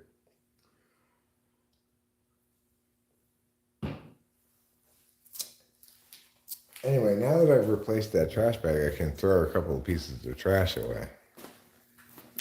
Like this poor beer that I put that dumb place, forgot all about, and now I have to pour it out and throw it away. Well, let's pour it out in the utility sink, or whatever you want to call it.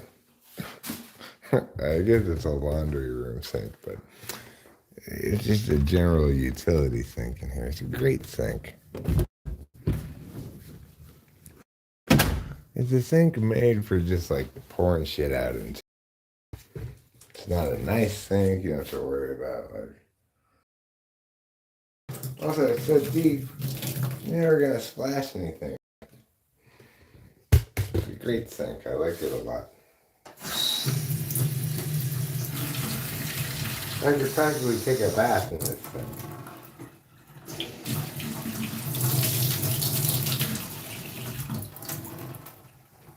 If I had a baby, I'd bathe it in that sink, no problem.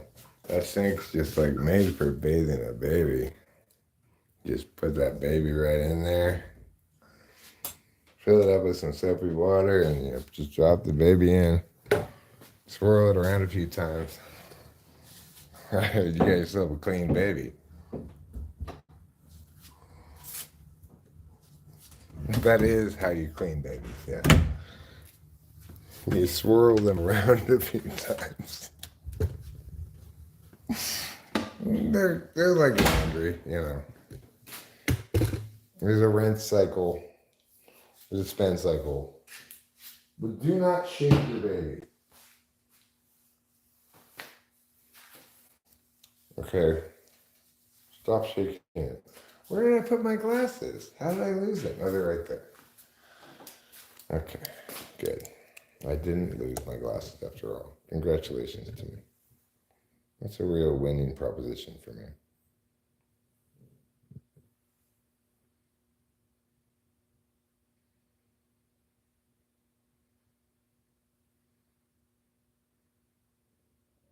Forcing sleep is always silly.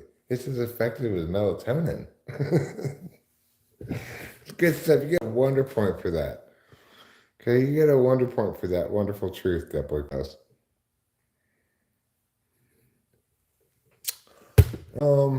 I guess I'd rather throw out the baby with the bathwater than split it in half. At least then it maybe could crawl back inside. Hopefully it doesn't land on a cactus.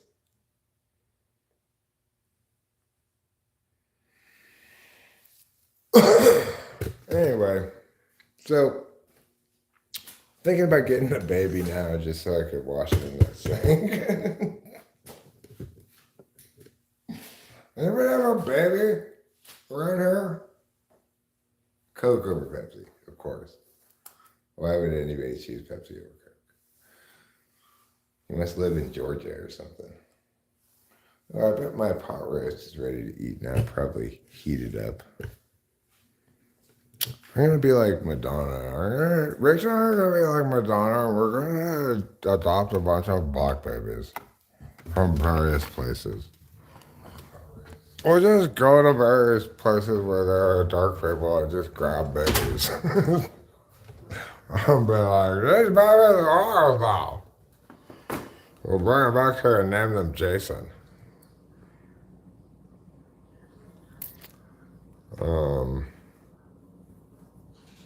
We'll name them Jason and Ruby. You're gonna lose those whatever names you came here with right now. Your names are Jason and Ruby. No, my name is Pepe. No, it's not. It's Jason. How old are you anyway? I am 6. You look like a baby to me.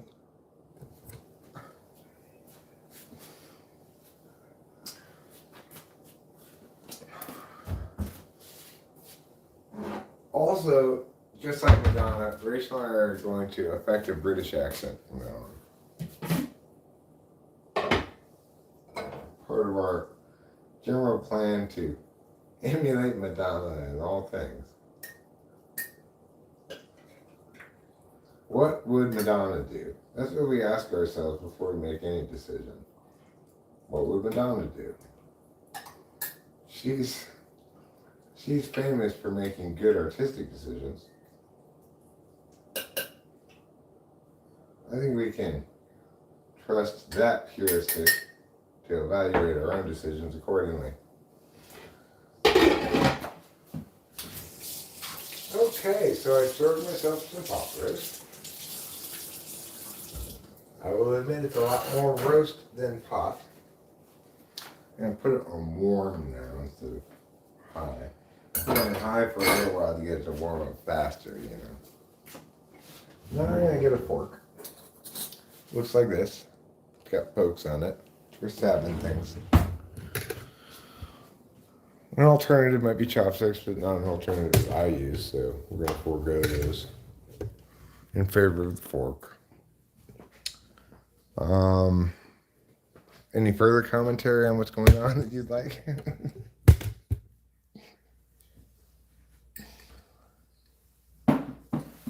Boy, Eric, you sure do a good job of explaining what you're doing.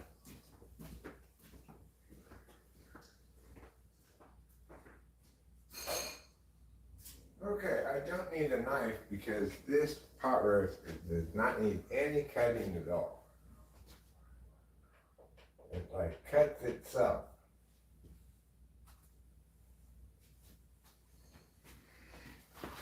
However, I may or may not need a little bit of salt. This is really like cooked down at this point, so it may be salty enough, but I didn't put much salt in it when I was starting to cook it. In general, I don't like to put salt in pot roast when I'm cooking it because it could end up too salty. Whereas it's very easy to add salt. Salt doesn't seem to need to cook into the thing like other things do. Hi, Eric. I've seen some typing sessions where you guys try to take an ensemble approach to getting their type, combining the results of many people despite the methodological differences. Thoughts? I think that's foolhardy, and I inform them that that may be a good heuristic for most things. It's not a good heuristic for typology because typology is a mess of varying wrongnesses, partial correctnesses, competing and conflicting theories, mostly presented under a frame of non-exclusivity. In other words, none of them are claiming even to be exclusively correct. Socionics, at least, correctly points out where MBTI is wrong about the J's and the P's. So that's something. They seem to do a pretty good job of describing intertype relations, but those things aren't without merit or worth, but unless they're predicated on the right mechanical understanding of the whole thing, unless it's modeled like a model rather than it's a haphazard whatever, then they're just contributing to this very justifiable conclusion that smart people draw, which is that typology is just a bunch of garbage.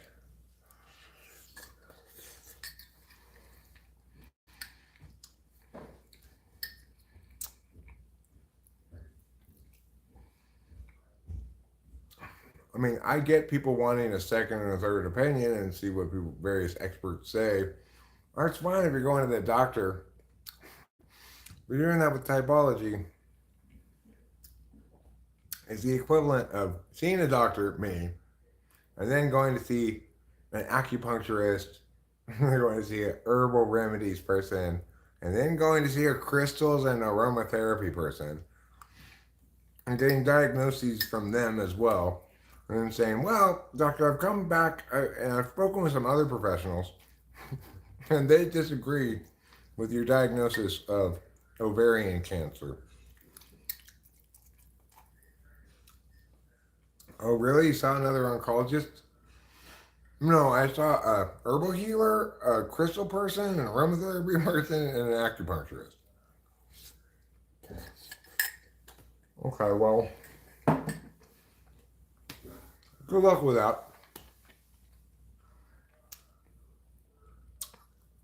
I do not know why Johnny changed his name from Johnny Utah to Johnny, but by spelling it the way he does, he's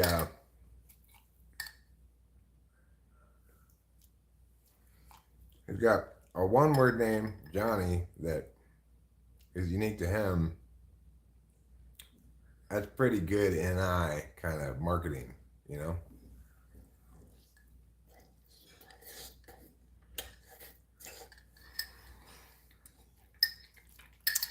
And ultimately, in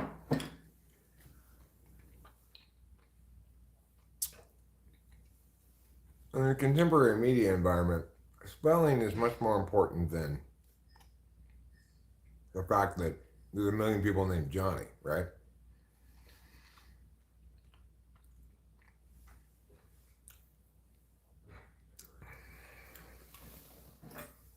It's good that I'm eating right now.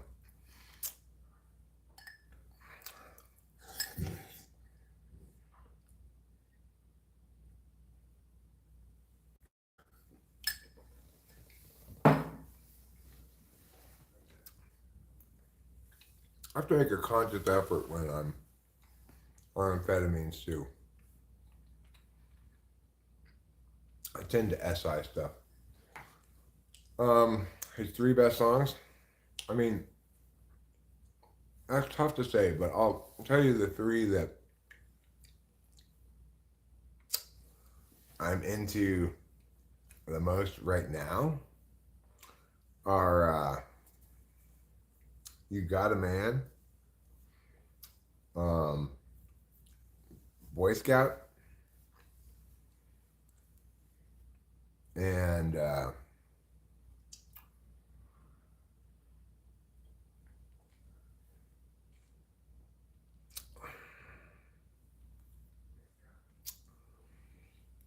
I don't know, maybe "Giving Up on You," or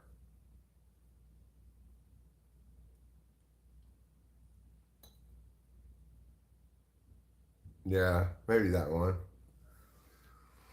Those are the three that I'm most into right now. Probably his three biggest, like, you're gonna like it right away instantly kind of songs are "Honey Pie." I mean, not that any of his songs are, maybe "Trigger of Love." It's probably his three biggest hits are "Honey Pie," "Trigger of Love," and maybe "Wide Eye." Wide Eyed? Is that what it's called? Wide Eyed? Yeah. In order to be type X, you have to also be type X, which is to say, excluding all other types. I see. Yeah. Well, exactly, money. In order for you to be type X, you have to also be not any of the other 15 types.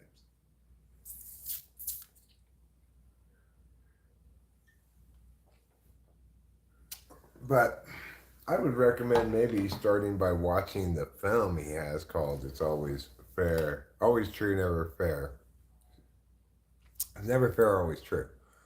Um, which I will link to right now. It's basically an abbreviated version of his new album.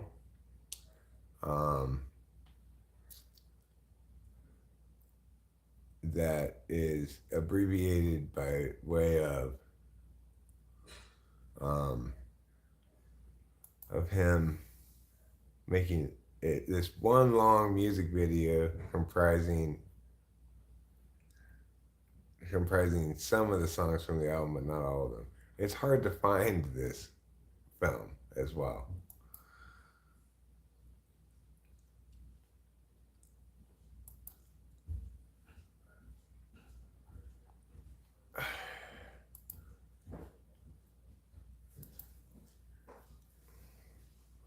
How do I find the film, Rachel? You gotta go to his, yeah, and then you go to videos. And there it is. It's Where? on the top row, fourth. Okay. Yeah. Oh, yeah, that's hard to find. Here's a link to it. This is 20 minutes incredibly well spent. Yeah. Rachel wanted to watch this earlier, and I actually said no, but it's 20 minutes incredibly well spent. We'll watch it later at some point.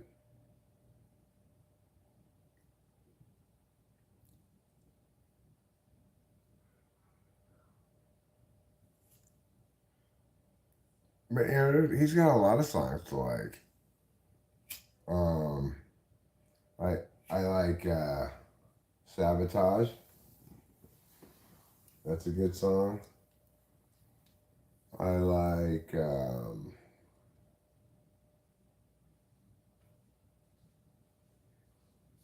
yeah, I like everything on the album except "Selfish Hate."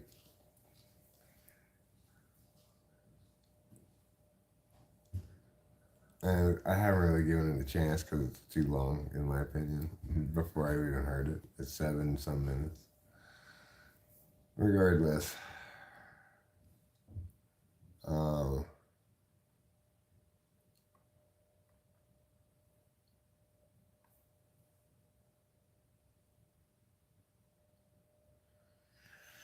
The thing about his shit is, I'm somebody who, like every other sane person, goes, okay, just give me his very best tracks. Those are the only ones that are going to make my playlist because that's how it is with everybody. Only the very best tracks can possibly be good enough for my attention because I'm not worried. I'm not interested in listening to people's filler.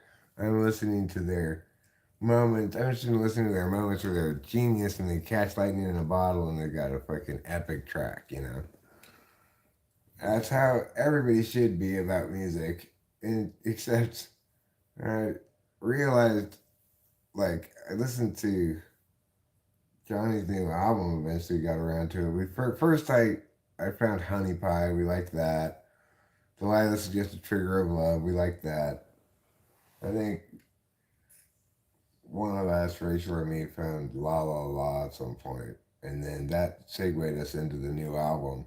And when we sat down to listen to it together, after it was over, we don't listen to albums, right? Because nobody's that no miss, right? It's hard to put together a good album. There aren't very many good albums worth listening to as albums at all. There's only a few, you know.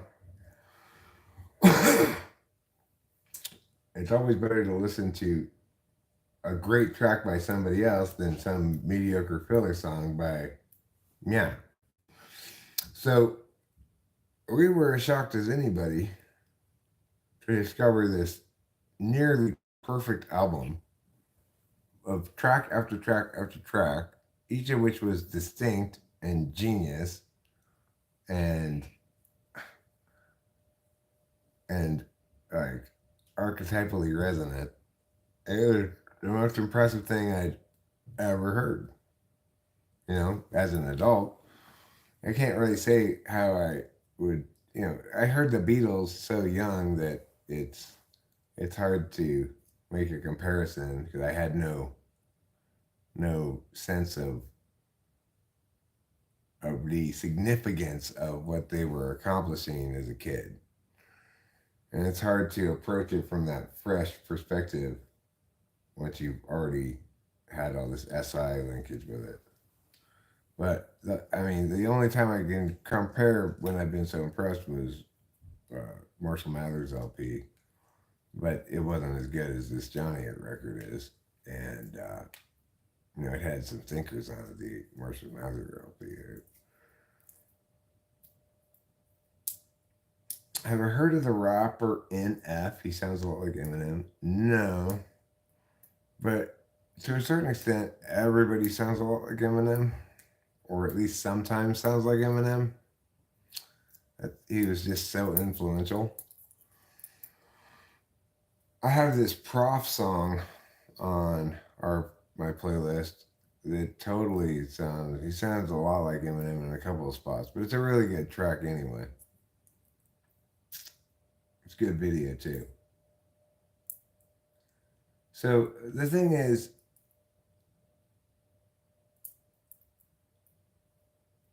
ST, not NF, ST. Close enough. ST and F, same thing. The point is, Rachel and I both had the identical response to it when we heard that album. And in general, when we started exploring his catalog, we kept kind of looking at each other and not saying anything because we didn't want to overreact, but we were just having our minds blown. I get it if that most people aren't going to understand in full just how great he is and just how great what he's doing is, you know, what he's accomplished, how rare it is to accomplish that. And I mean artistically, not in any other sense. But Rachel and I are not most people in that regard. We're we're definitely ahead of the curve when it comes to music as listeners, you know. His name is NF, but he's an STP. Oh, so his name's not ST. Okay, fine. His name's NF, but he's an STP. Are you sure he's an ISTP? Rappers are not usually ISTPs, cat down the road. ISTPs don't have a lot to say. They aren't good with coming up with random shit and making it sound structured and like it was meant to come out that way all the way from the beginning. If you're good at rapping, you can come up with raps that sound like you must have planned them, but they just come out of you, you know. If you're good at words, ISTPs are great at deliberating about words and determining statuses and stuff, but they're not good at coming up with random shit. They're very bad at it, in fact. You may be under the mistaken impression that Eminem is an ISTP even. Eminem is an ENTP if there ever was one. He's as ENTP as they get. But Johnny, in contrast, is an INFJ, which is probably explains why I'm more impressed with Johnny. Because I'm tailor-made to be impressed by INFJs doing the INFJ thing exactly on the money. I believe he's an INFJ. That's a possible thing for a rapper to be. They rap a little differently than NTPs, but they can still rap very successfully. Johnny's a great rapper because he's not trying to be wordy or fancy or anything. He's just being rhythmic with his rapping and very, very smart with his words.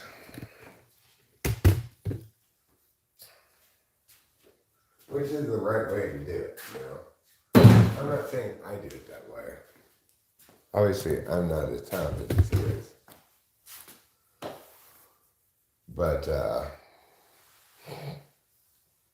I'm an extremely talented music listener. Like, I know whether something's good or not. It may take me a couple listens sometimes to eliminate something that's bad that doesn't have any staying power. But that's as much as it'll take me as a couple of listens. And then everything on my playlist will be excellent. Excellent. Nothing bad. Of course, you've also got to distinguish between kinds of songs. So there are plenty of great slow songs that I don't really have a playlist necessarily for, but I could. But maybe just as great as the songs that I have on Chappy Tracks. The exclusion from Chappy Tracks doesn't mean you're not a brilliant song. It could mean you're the wrong kind of song. Chappy Tracks is a pretty upbeat playlist, you know. It needs some pruning. There's a couple things I probably need to remove from it at this point. But it's still a great hero to the people.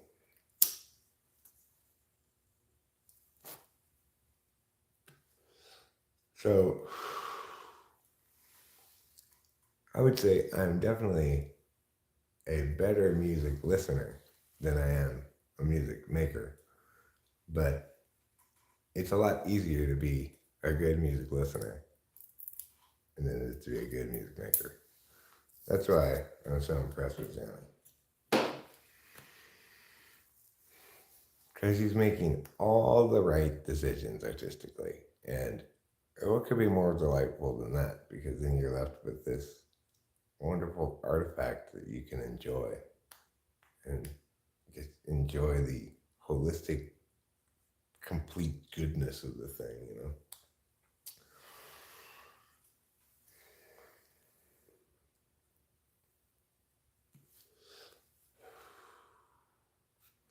Anyway, we really had got a fish when we needed one moment this afternoon. When I called the pharmacy, discovered that my mood just shifted 180 degrees from moody and pouty and feeling sorry for myself and mad to Hooray!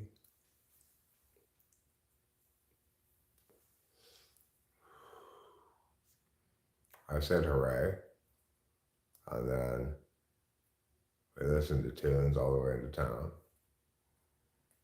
A happy occasion.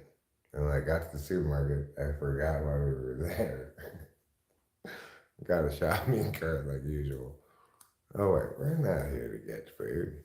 We're here to get drugs. I don't need a shopping cart. It doesn't take a shopping cart to hold 30 Adderall, 30 Vyvanse pills.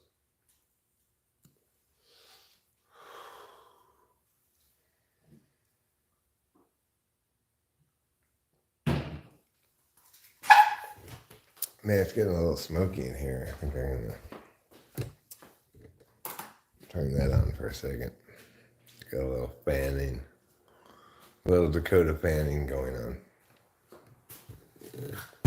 Who is Dakota Fanning anyway? Is she fanning anybody in particular, or is she just fanning the world? Like this.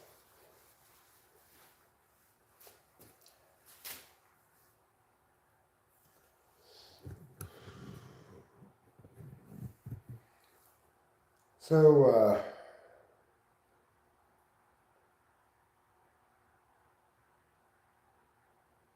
it's almost like relief to have a show that I actually really want to go to and I'm excited about. And I'm not going to have mixed reviews about it. I feel confident. Like, and we talked about going and seeing, what's her name? Tessa Violet. She was playing in Sacramento. But I know I would have found that show, I would have been like, yeah, that was a good show. She put on a good show. And then I also know there would have been songs that I was not impressed with, and I would have thought we were making songwriting mistakes. And so it fundamentally would have been, or how good of a show she put on, I would have been like a little bit mad about it, unavoidably, because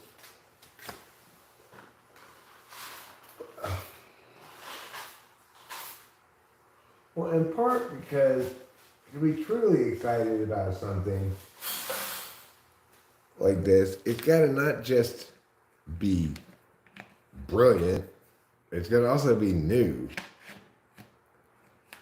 And Johnny's both brilliant and new. We're getting to see him in a 900-seat venue.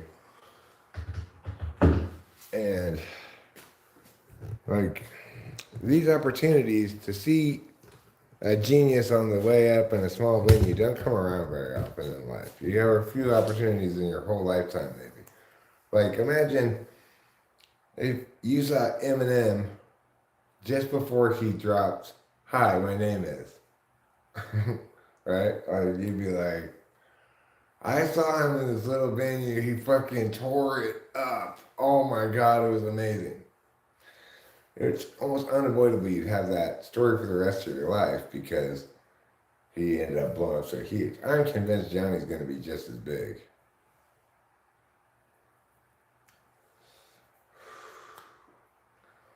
But, you know, I'm more active checking out new music now than I used to be. Thanks to Rachel, mostly.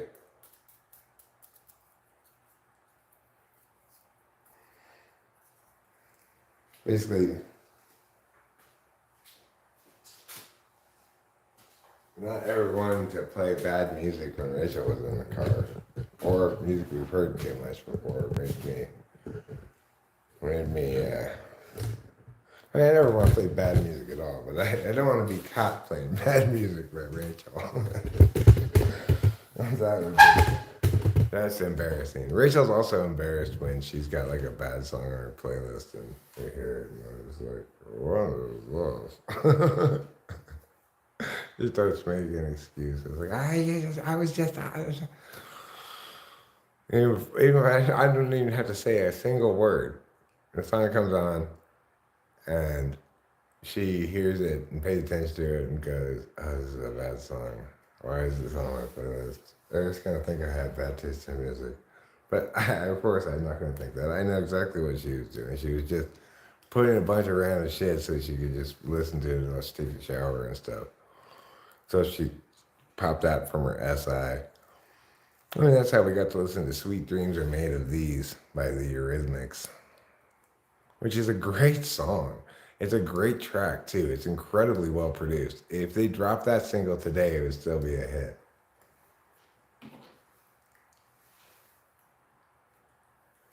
Some of them try to use you. Some of them want to get used by you. Some of them want to abuse you. Some of them want to be abused. Meow.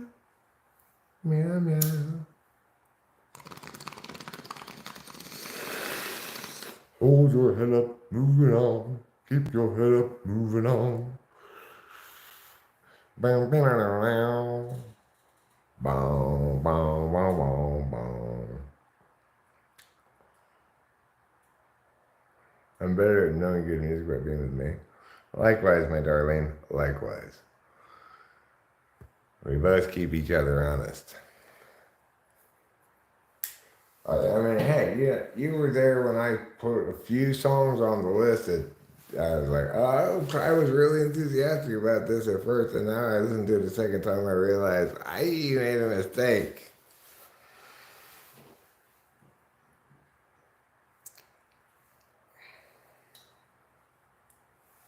There's songs that I can kind of enjoy a few times. I maybe even get a little stuck in my head, but I don't really want them to play this long term. Like, watch out for my body rolls, watch out for my body rolls, high kicks, high kicks. This is how we do it now. It's a pretty good song, I guess. It's like, yeah, it's a good song, but it's just so. I just can't long term, you know. It's like that's one of those songs that's sexy enough to date for a couple of weeks, but you don't want to marry that song.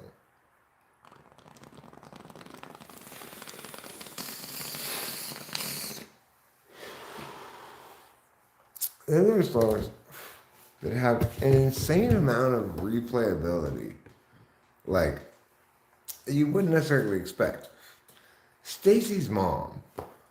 That song has been on Chapter Tracks forever and continues to stay on there because every time I hear it, I enjoy it. It's a great song.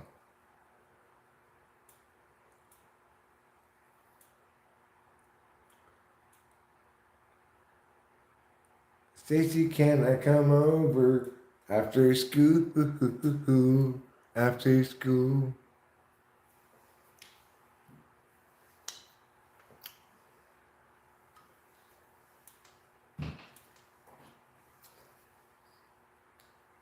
Business trip.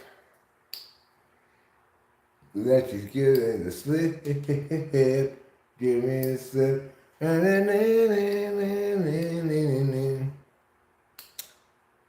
Stacy's mom has got it going on. She's all I want, and I've waited for so long. Stacy, can't you see that you're not the girl for me? You know I might be wrong, but I'm in love with Stacy's mom.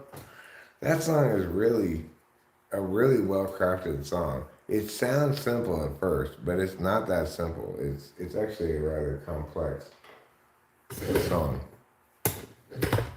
And that's, of course, a lot of really great songs are like that. They sound simple, but are actually complicated. Or they sound complicated, but are actually simple. One of the two. Either way, it can work.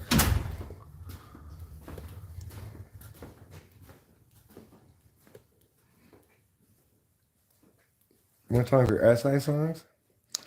I will answer your question in a second, Samba Ball. What I meant by that is songs from Rachel's SI.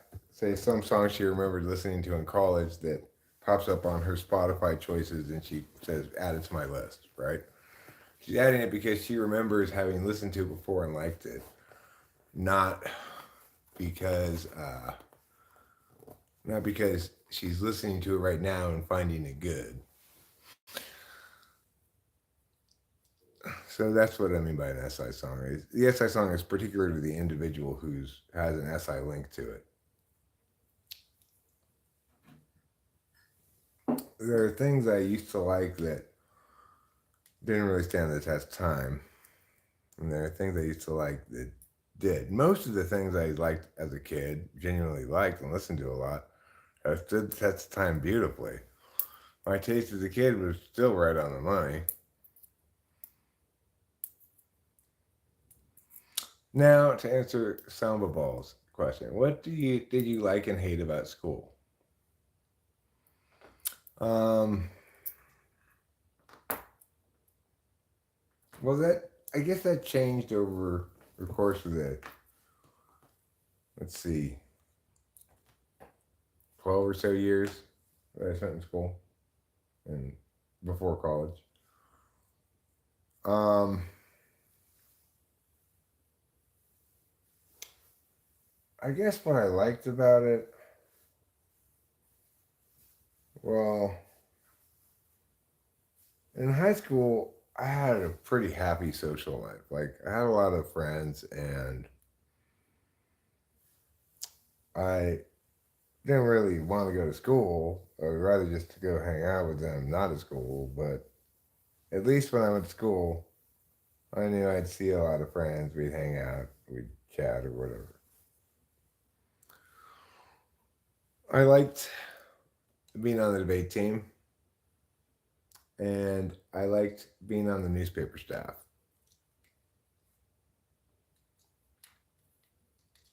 I didn't like PE. I didn't like chemistry. I didn't like trigonometry. I didn't like algebra 2. I didn't like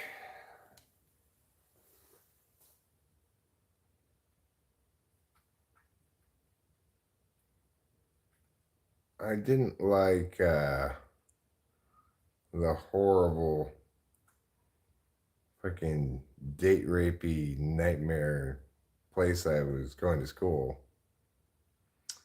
Um,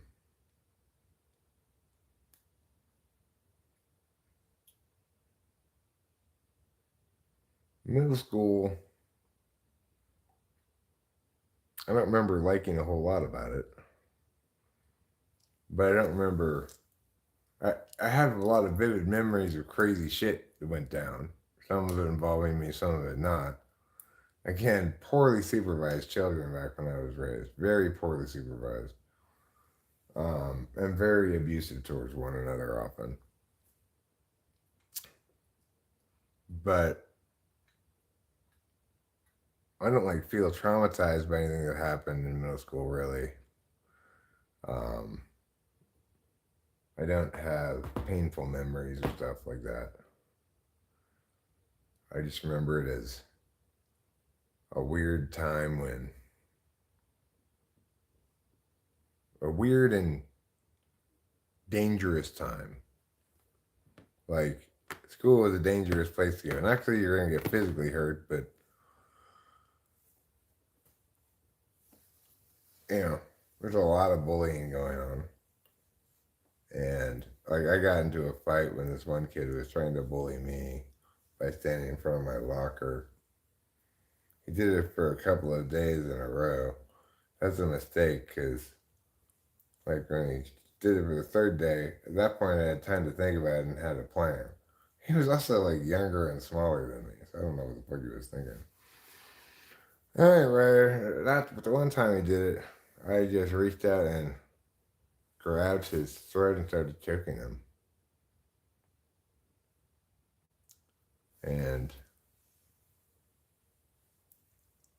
he yielded in rather short order. But also a teacher came by. Anyway, the point is I won that battle. He never bothered me again.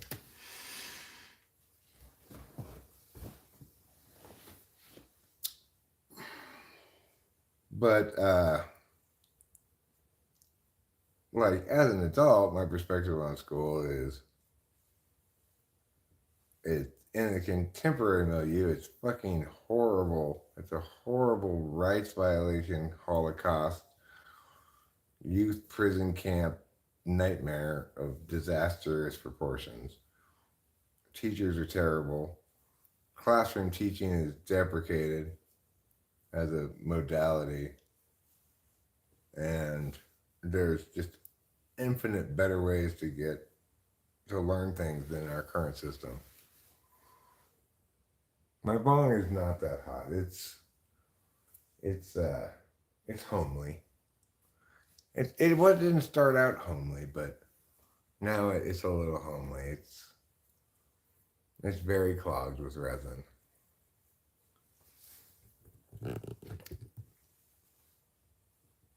Oh yes. Oh Capillo. Yes. Daddy knows. And Daddy loves. And Daddy values. Daddy admires. Daddy emulates. Yes, he does. Daddy respects. Daddy values.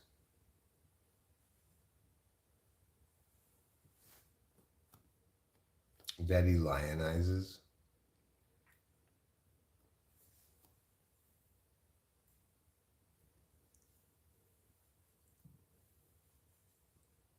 Oh yes. Oh yes. Yes. Oh, thank you. Thank you for the head push. What a wonderful head push. Daddy loves the head push. Give Daddy a head push again. Oh, yes. You know Daddy wants it. Yes, he does. Give it up, girl. Give up that head push. Hey, girl. What's up? Oh, yeah. That's good head push. Oh, yes. What a special friend. What a frisky, free feline friend you are. Anyway, that's my frisky feline friend Capillo. You may remember her from previous videos, such as that other one the other day, which I also said lots of important stuff. This has been compared to recent live streams. Like, this has been an excellent live stream in the sense that I wouldn't mind listening to this and rehearing all the stuff I was saying, especially towards the beginning more when I was talking about ideas more. I think I was saying some good and interesting and well-stated things. I was in a state of flow for such time there. This is definitely preferable to the videos that I make when I'm not on any speed. But, those videos may be, oh my goodness, yes, oh yes, okay, my darling, okay. You're not ready to be done with pets. You're not ready. You need more pets is why. That's why you're not ready to be done yet. Oh yes, Daddy knows and loves. Give Daddy the head push. Give it to me. Please. Please. Please give me that. Oh, thank you. Oh, yes. What a good girl. What a good head pusher you are. Yes. You must have majored in head push in college. Thank God someone around here does, because every time I try to head push, I end up head pulling.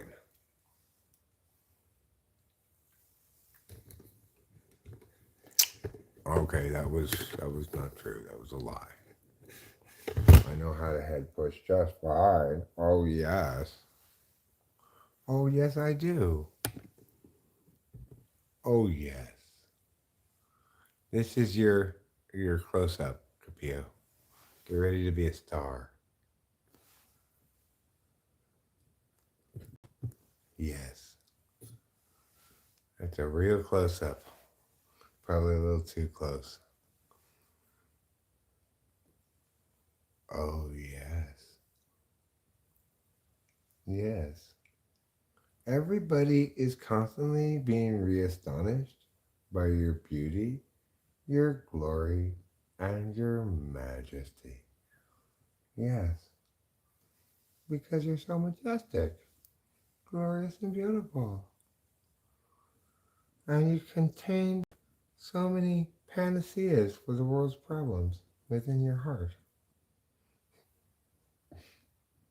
And your perfume, my tender self, is my favorite fragrance. I want you to know that. I want you to know all these things and more. That way, when you go to bed tonight, you can think about them. Won't that be nice? Yes, it will. Oh, yes. Daddy loves you. Yes, thank you for the head push. What a sweet kitty. When did you decide to be so sweet all of a sudden, huh? Normally, you're kind of withholding. It's hard to get a head push out of you. Yeah.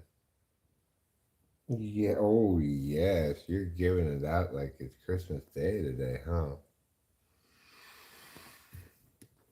Well, that's good. I got a lot of head pushes. I normally don't get hardly any head pushes from Kitty. She's she's not gonna give head pushes for unless she's really feeling it. She's not a head push slut, you know. Trouble's Trouble's intimacy is a lot like Tiffany's. You know, Tiffany will yell at her boyfriend Fishman's penis. You get up and you stay up. I am not on fucking you yet.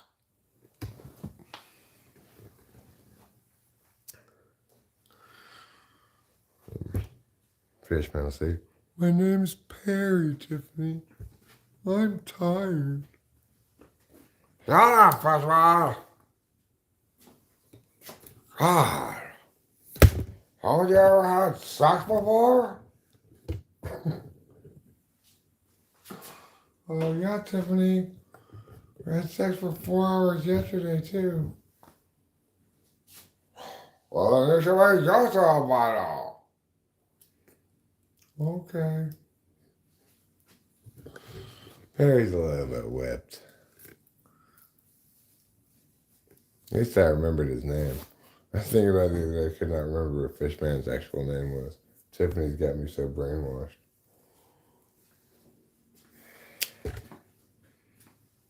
Of course, I didn't mean to wrong name you, Perry. I respect you. Tiffany seems to love you, but probably not respect you a great deal. But she doesn't respect anybody, so you don't feel bad about that. I respect myself. Okay. I stand corrected. Tiffany does respect herself a great deal. I also respect the law of finders keepers.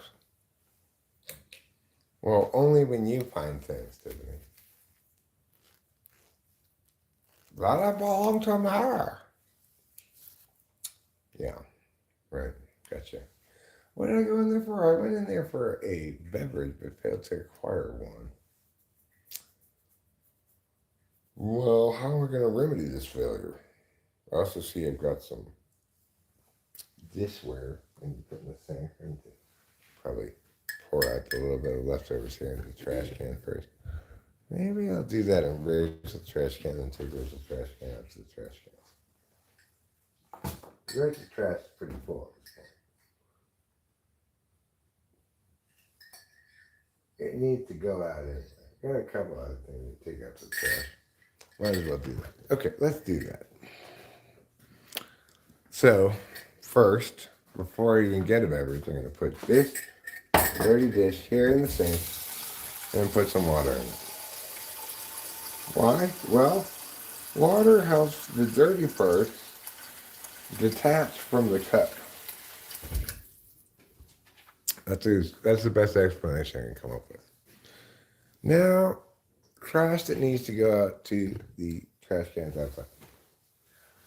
That includes this trash can right here, or this trash bag, into which I put the recently discussed leftovers. Now, something I've been wanting to do for a long time. Should have done this 6 months ago.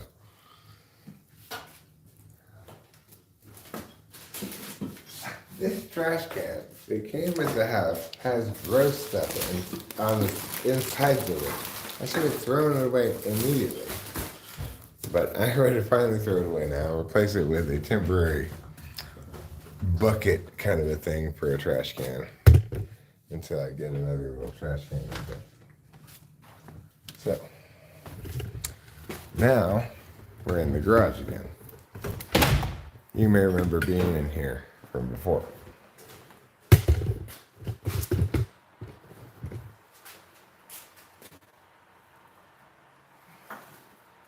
I have my serious doubts about that staying there, but whatever.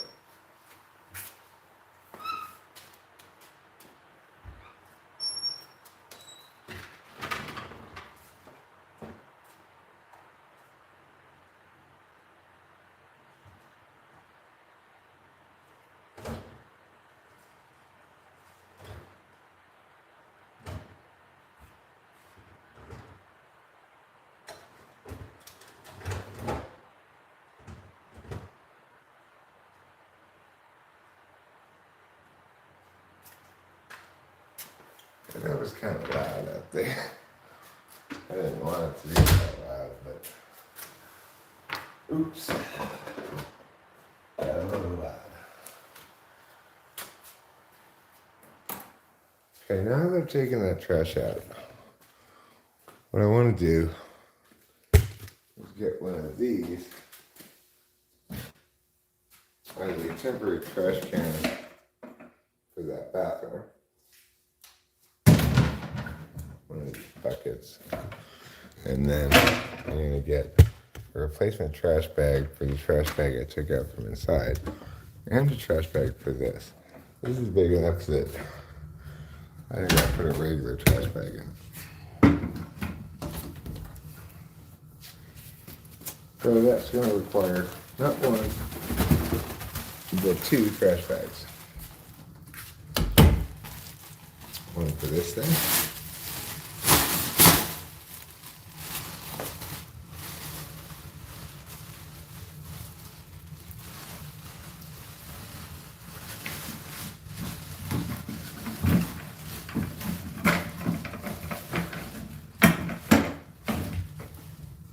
We'll put this in the trash in the bathroom here.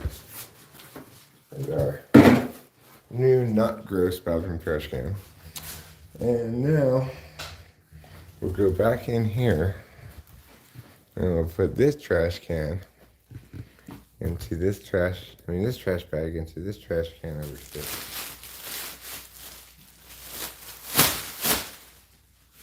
Like that.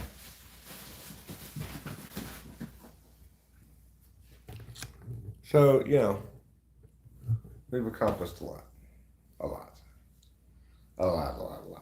you know. Enough to write home about? Sure. More than once even.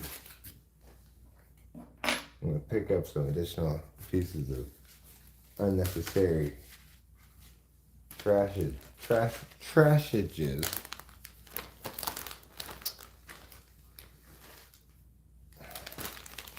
Get rid of these old Ziploc bags. I don't need those. Get rid of this. All iced tea. How old is this iced tea? Maybe I'll drink this iced tea.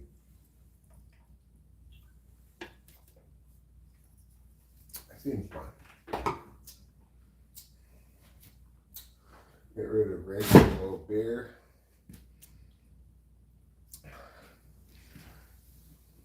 I'm going to put these salts back in the kitchen, I think. It doesn't hurt to have a salt over there. Put one of these salts up there. Put one of the salts here by the paper towels. Certainly we don't need 2 salts over here. I'll put these sunglasses over in this little basket. Along with this Allen wrench can go in there.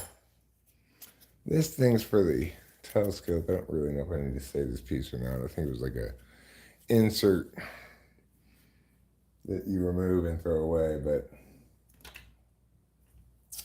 I don't want to need it at some point and throwing it away. What does it mean when you keep having deja vu? Well,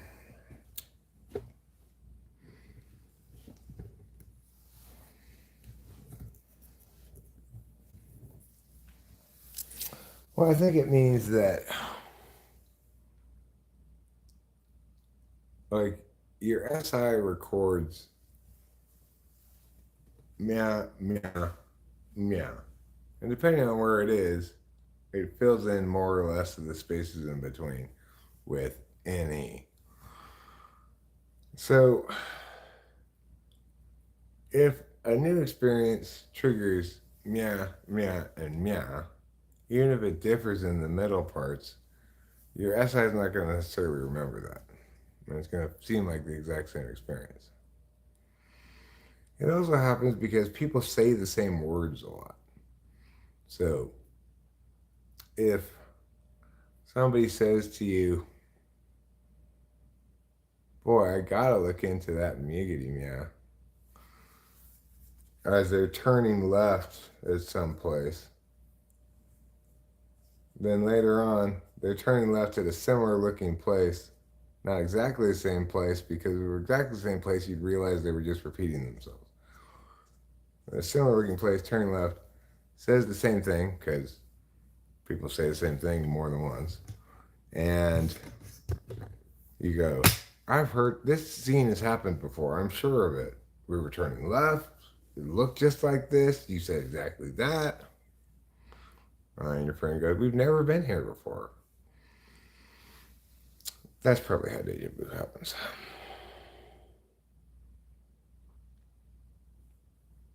Or everything's a simulation and it's a glitch in the matrix. Either way.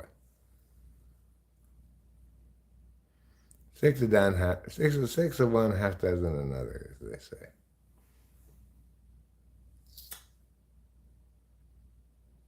So, I think what I'll do is pull a couple tarot cards, just for kicks. And then maybe play something on the guitar.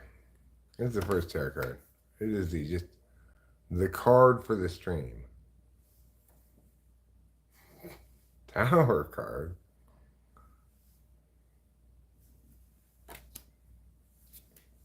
This doesn't seem like a very disastrous stream to me at all. Okay, now. Here's a card for cat down the road. You got the Fool card. Cat down the road, are you feeling foolish right now? That's what this would suggest. Rachel, that one was for you. Fell right out. Oh, it's a twofer. Yeah. Twofers don't count. Can't take a twofer. Everybody knows you can't take a twofer. Let's pull a card for Rachel now. It can just be a one card winner because a twofer is bad and how. Tara, what do you have to say to Rachel right now? How's she feeling? How's she doing? What's really going on with her right now? Let's find out. Not any of those cards. Tara, you can tell me. You don't need to keep your secrets. Okay. This one. Arrival, success, 3 of rods. Good job, Rachel. Show media. Let's find out a card for you. Tara, what do you have to say to show media today? What is going on with show media? Show me the deepest depths of show media's soul. This one? No, it's not that one. I could tell. It's this one. The deepest depths of show media's soul is this. The Eight of Pentacles, I think. Yes, Eight of Pentacles. I could see it's Pentacles. I just was trying to read the word and must say Pentacles. Eight of Pentacles. It says craftsman, gratification, prosper, groove, flow, artisan, skill, satisfaction. Pretty good, show media. Pretty good. Those are a lot of good words. Words to make you feel good. Now, should Eric feel good? Let's find out. We're going to pull a card for him right now. Eric, what's going on with you right now? Reveal to me, Tarot, the deepest depths of Eric's soul. Lovers? I'm not horny right now, Tarot. But I am in love with Rachel. But I don't appreciate this card because it's showing Rachel's naked body to you. I'm sure that's not Rachel, but it represents Rachel. But even that is too much access for your prying eyes.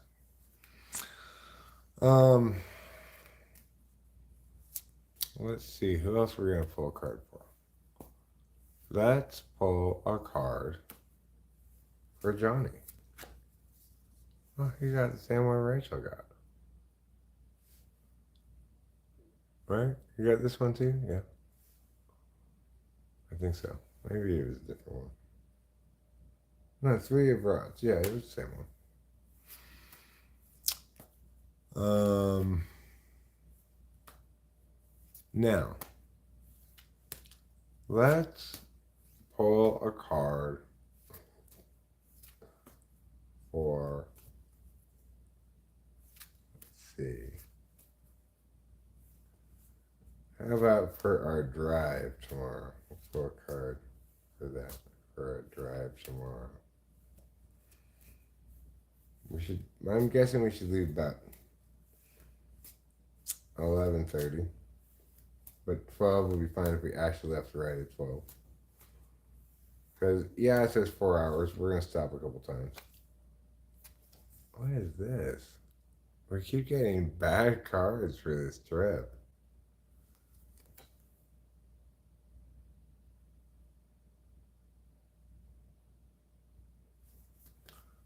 I don't know what's going to do that. Makes me worry the car's going to break down.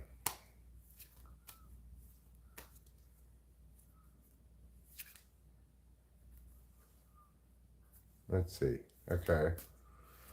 Well, what about for after we get for the hotel stay? How does that one go? The car ride is heartbreak. What about the hotel stay?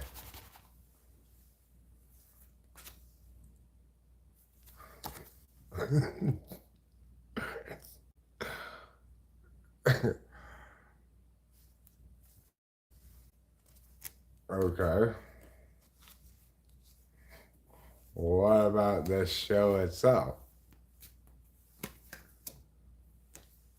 You gotta be fucking kidding me. You gotta be kidding me. Okay. And what about the drive back home? Oh my God!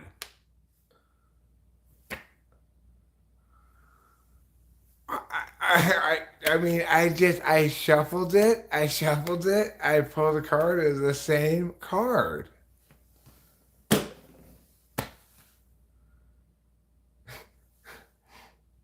Wow. Heartbreak, conflict, and heartbreak? What's this? Is that what we got? Heartbreak, conflict, and heartbreak? Or it was, we did the drive. That was heartbreak. We did the stay. That was conflict. We did the show. That was heartbreak. And we did the drive home. That was heartbreak, right? 3 heartbreaks and a conflict.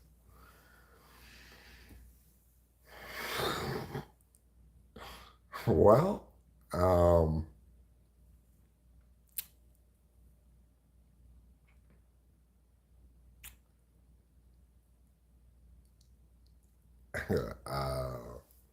you know, don't cheat on me or anything.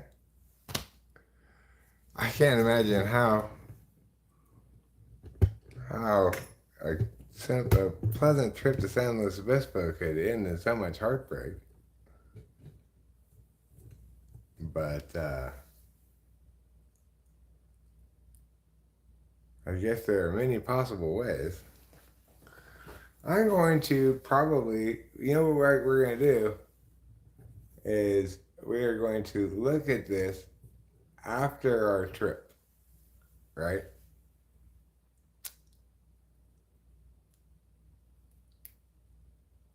I mean, I'll be well rested enough. Fine. I am going to get a little bit of sleep tonight, maybe a couple hours, but um, I'll be plenty rested. I've been sleeping, killing time waiting for this 5 minutes, so I've got reserves of dopamine. Um,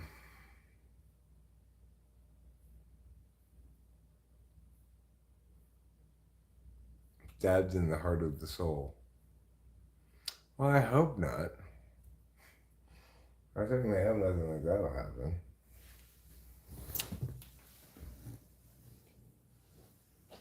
And to really stab me in the heart of the soul, you'd have to somehow steal Rachel away from me.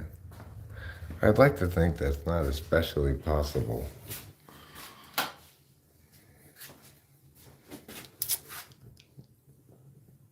Yeah.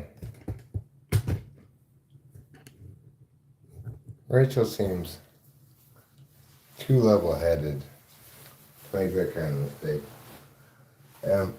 We don't drink alcohol, so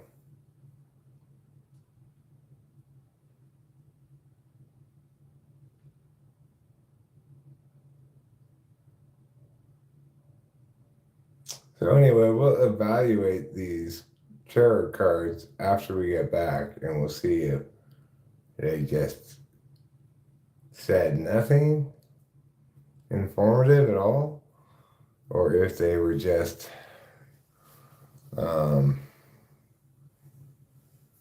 or if something terrible happened or whatever, or if they make sense in retrospect.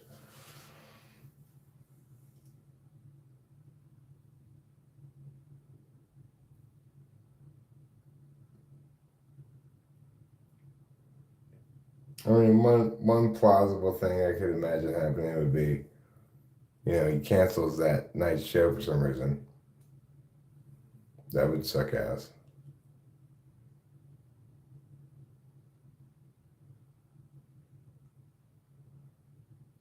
But that seems unlikely. He's probably playing a show right now. No, it's 2:10 in the morning. Never mind. I thought my watch said 9:10. It's 2:10. No, he's probably long done playing his show.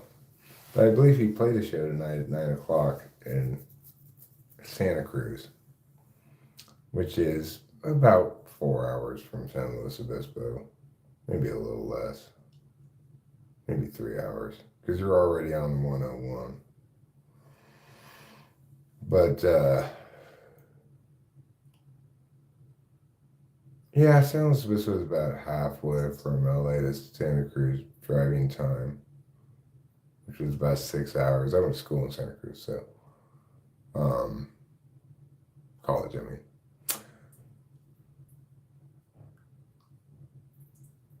So the long and the short of it is, we've got a relatively short drive,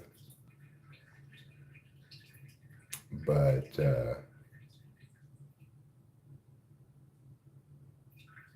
I don't know how they deal with that kind of shit. Do they spend the night in Santa Cruz, drive in the morning to San Luis Obispo? I don't know.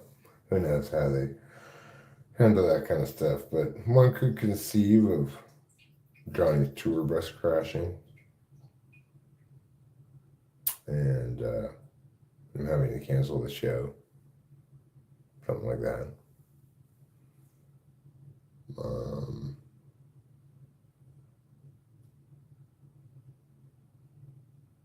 One could conceive of our car breaking down and us not making San Luis Obispo in time or at all. That's not impossible.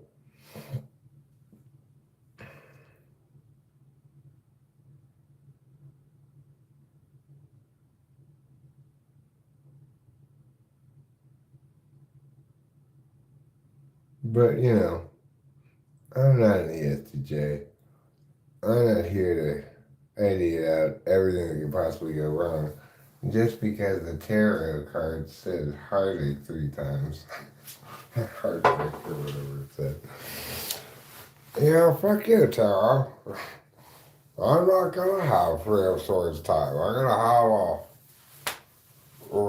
let's say, a 3 of Cups time. That's what I'm gonna have. We're gonna have a 2 of Cups time and a 3 of Cups time. You can take your 3 of Swords and shove it up your tarot ass. But that is weird that we pulled that card 3 out of 4 times and all 4 of them were bad.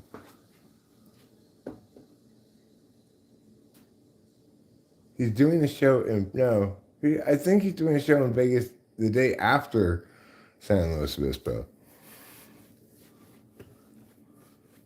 I think they're going to Vegas after San Luis Obispo. It would make no sense at all for them to go Santa Cruz, Vegas, then San Luis Obispo. That doesn't make any sense.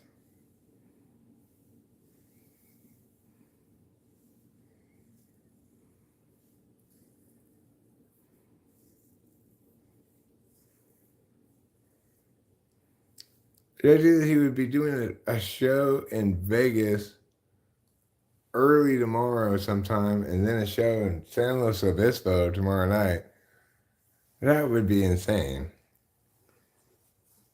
He'd have like an 8-hour drive between the shows and then he'd have to go back to Vegas again. That wouldn't make any sense. You should have got those fancy tickets. There are no fancy tickets. It's general admission.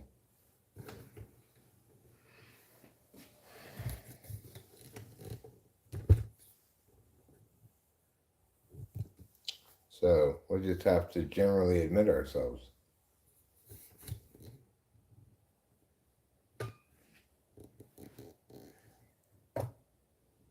No, yeah, we didn't have that option. I don't know if that option existed or not, but we didn't have it.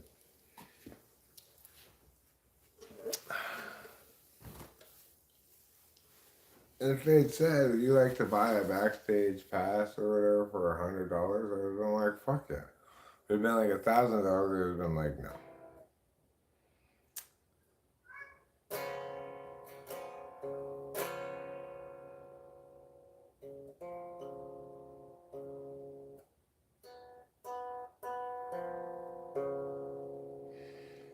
Gerald has a thought.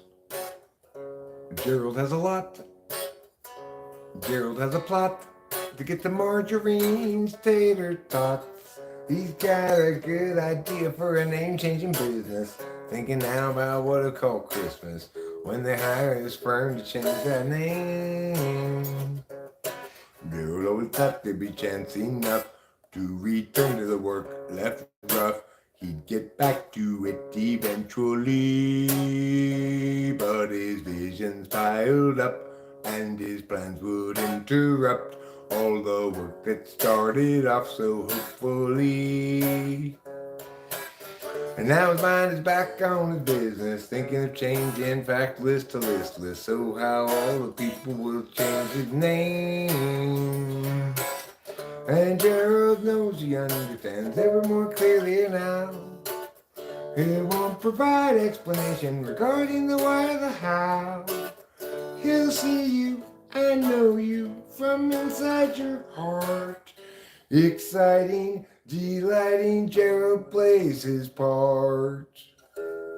But Gerald still knew there's too much to do. And he drops time in the underview. Too much to be but. So where now and what? Too much time spitting it thick in the skew with you. Gerald has a thought. Gerald has a lot. Gerald has a plot to get to Marjorie's tasty spots. He's got a good idea for an ancient business. Thinking now about what he'll call Christmas when they hire his firm to change that name. Yes, Gerald has a thought.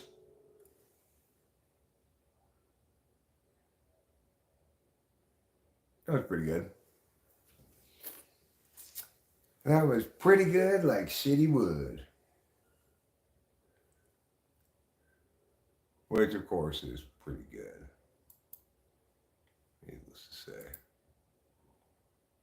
Wouldn't call it great because it's shitty.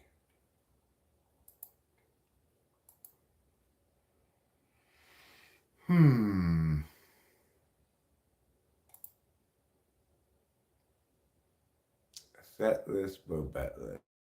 Somebody asked a question the other day. Where's that song about? Where's that song where you're playing about the fires? Well, it's this song. I said, I'll try to find it and get back to you, and I never did. Maybe I still will. I try to answer questions about my music more than other kinds of questions.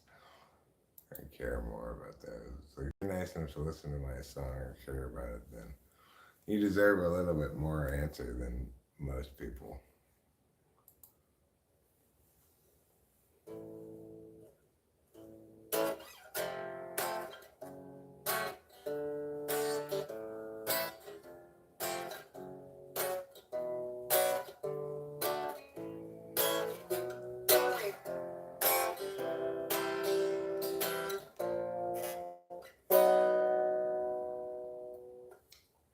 Santa Anna's from the east are blowing, driving down this mountain fire.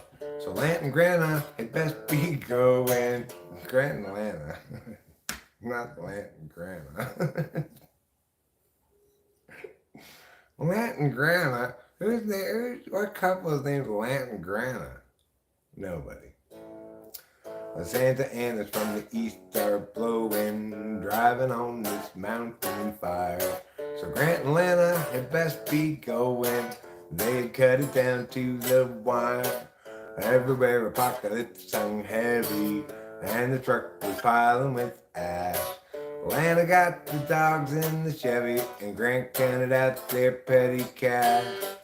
If times are ending, then time is bending. Flames rain down from the sky, while the dogs knock out with Grant exhausted. Lana stays awake to cry. 120 out but Labor Day, and that means cooking meat outdoors.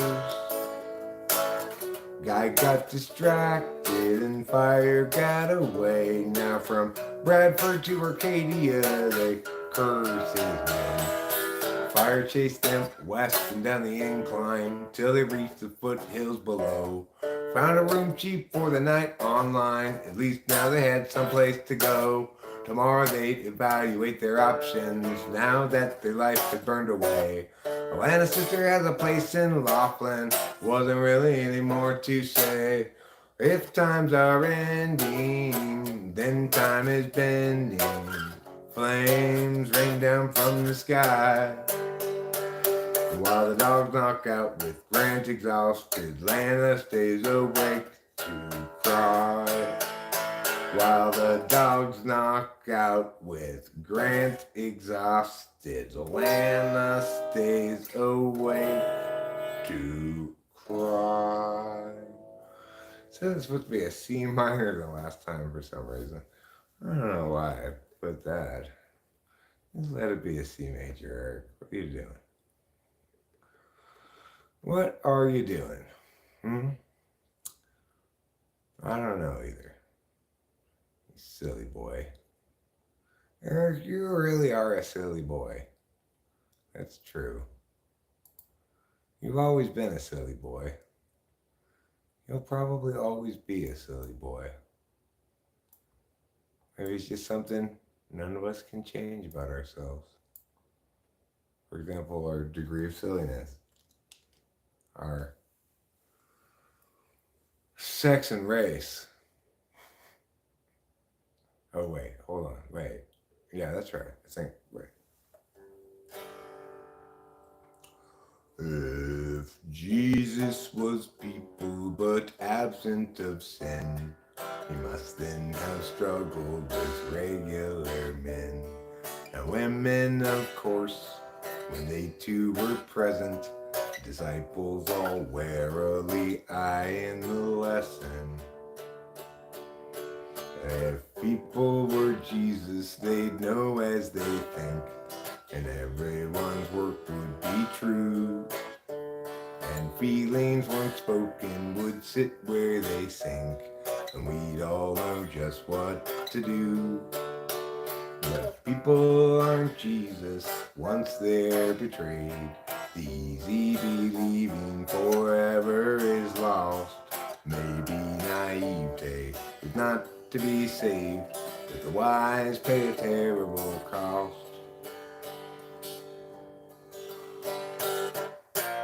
The one you thought you knew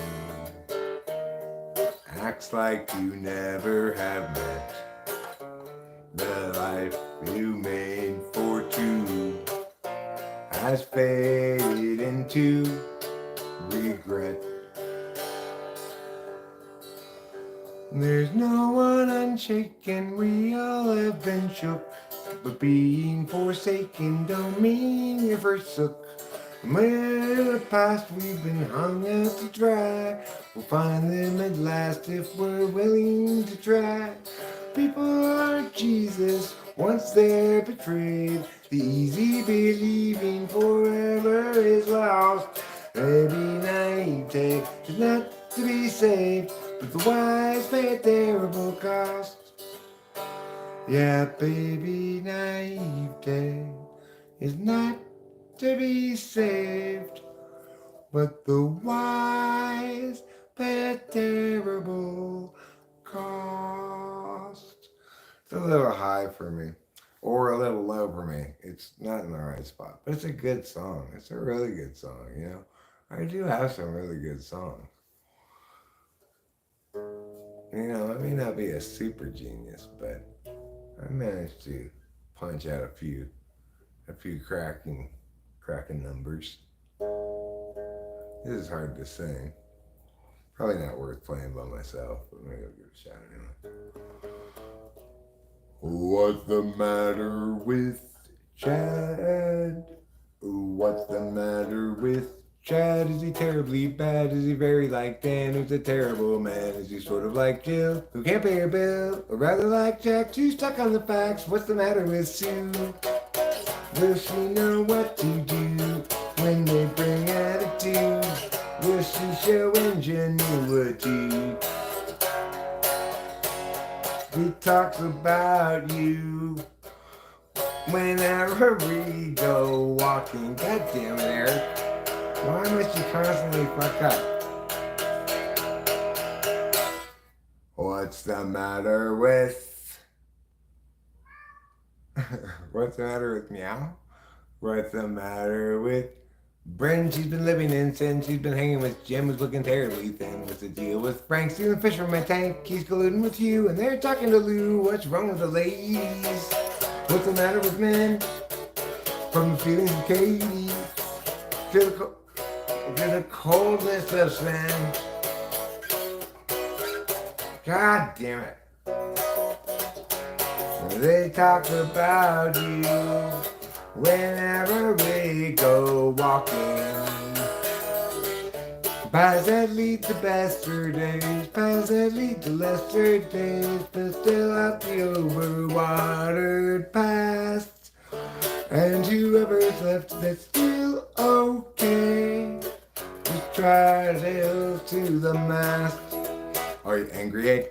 for a nubble again. Don't bother with Kev, she's practically dead. But it pokes on Bert, he's medium hurt. What's the quantity for Liz? Did she fail a quiz? What's the matter with you?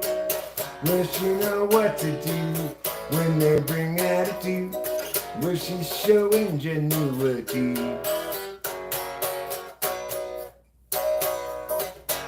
And she talks about you whenever we go walking. I put that part every single time this time.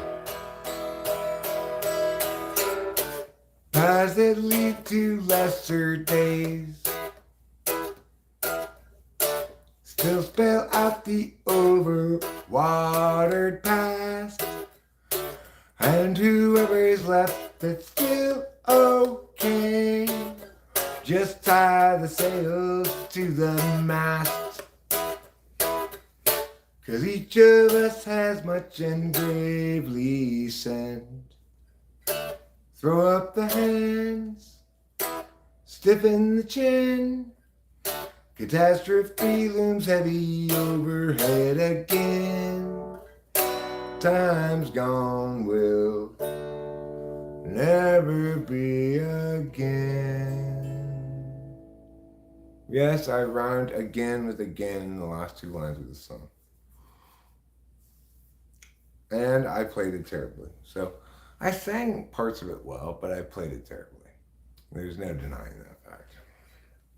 Let's try another kind of song that's kind of like a little bit. Amelia, go from that place. Take unto you the details of your case. Amelia, when you rise up above, floating ahead and soaring like a dove, what will they say when they look at you then, moving sideways in the space you're in, and staring sidelong with your thirsty grin? Amelia, can't you see, you and I will never be. Amelia, yet you're still free, with too much opportunity to leave out in the rain. Amelia, Amelia, we're watching you fail for sure, no matter what we do. Amelia, when you rise up above, floating ahead and soaring like a dove, what will they say when they look at you then, moving sideways in the space you're in, and staring sidelong with your thirsty grin? Amelia, can't you see, you and I will never be. Amelia, yet you're still free, with too much opportunity to leave out in the, too much opportunity to leave out in the, too much opportunity to leave out in the rain. Amelia,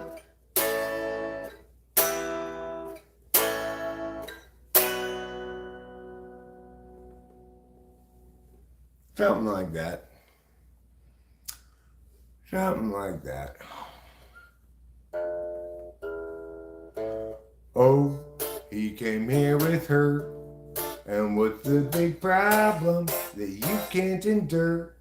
You seem so sure it's not appropriate claiming to blame things on Scott. Despite getting caught, he's got you refraining for him, straining for him, going to the gym to make yourself good enough again.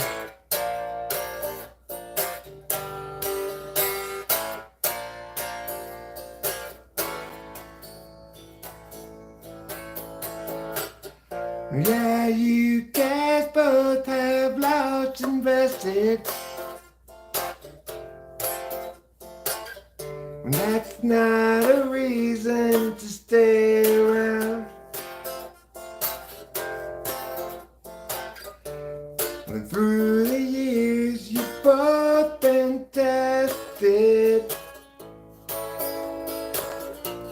And time to move up, find higher ground. Oh, he came here with her.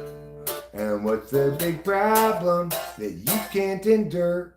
You seem so sure it's not appropriate claiming to blame things on Scott. Despite getting caught, he's got you reframing for him, straining for him, going to the gym to make yourself good enough again.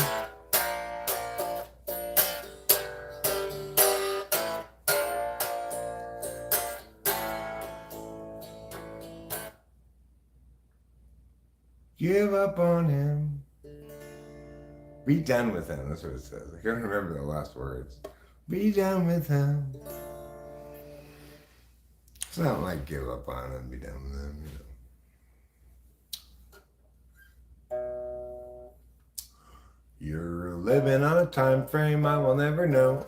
Alienation and humanity's soul. Imagine you a future after the collapse, returning to the urgency of isolated past. Picturing community free of metaphysics, hunting buffalo while you're picking red delicious. Knowledge of the seasons, wisdoms of old. Fires blazing in the night to keep away the cold. Hostility is kept at bay by what you think is in the way of life as children of the land. With an agave weatherman, imagining a history that never could have been. You lecture at the college, advancement is a sin, lamenting disconnection and every corporate act, asserting all your feelings and ignoring all the facts. Hostility is kept at bay by what you think is in the way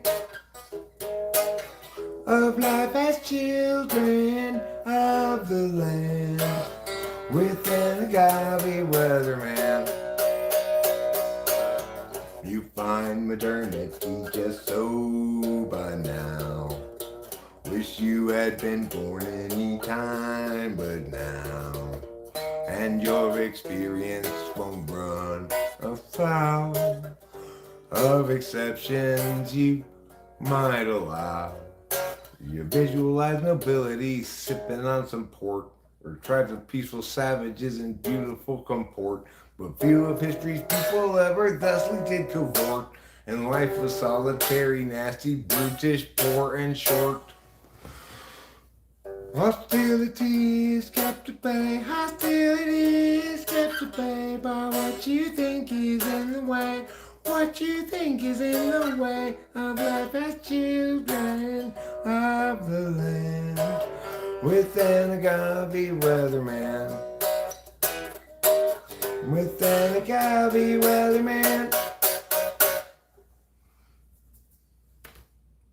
And I didn't sing it great, but I played that pretty well. It's hard to play sometimes. Depends on a lot of things. Sometimes it's hard to play. Sometimes it reminds me a lot of your mom's face. Other times it's hard to play. Oh, well, he's pucker tart, lemon squeeze, the friendliest guy that you will see.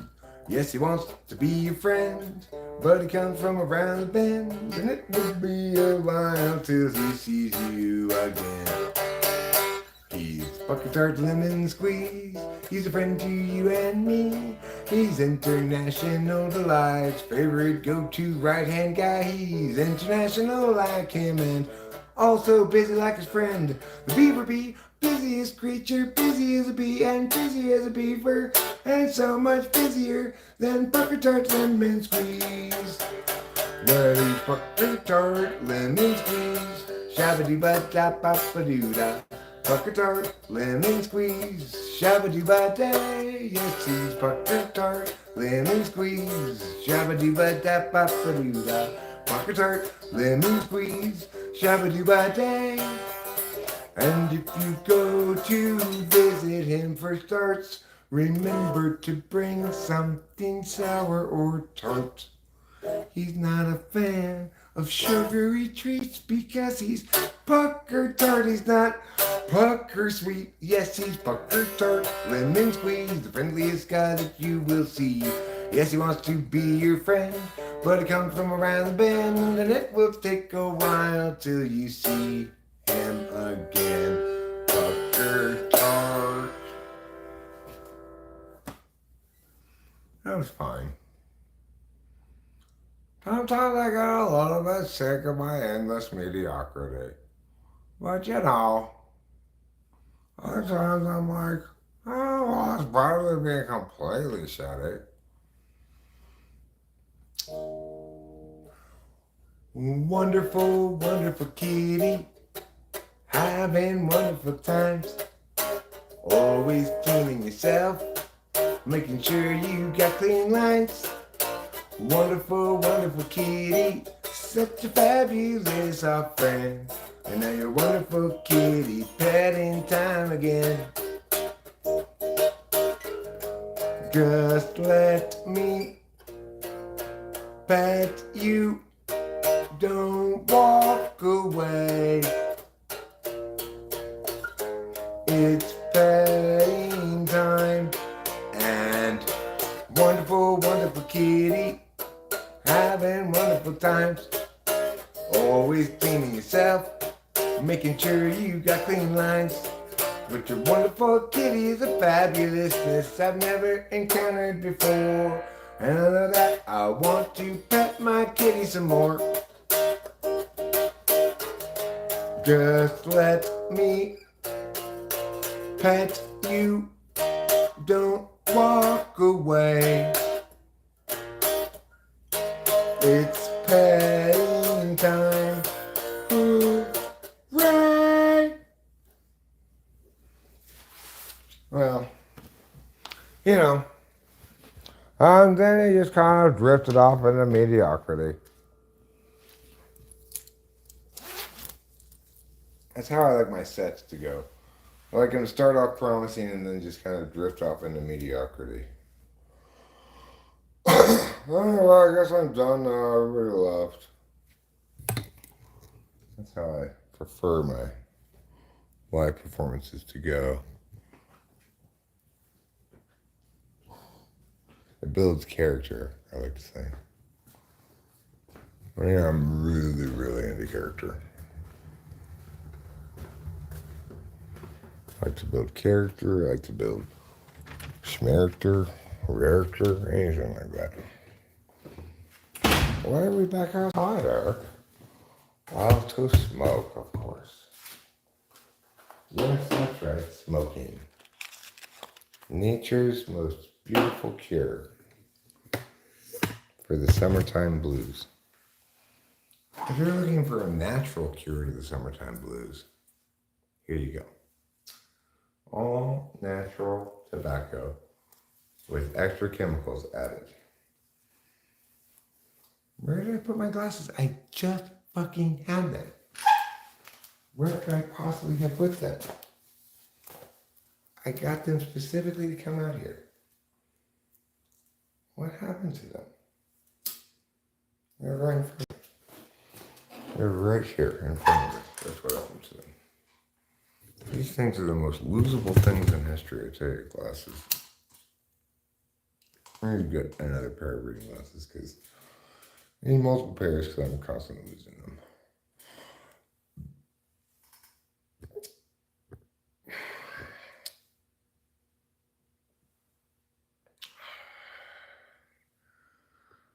Well, eating childs of the Most High God periodically mostly just fall short of adequately high standards.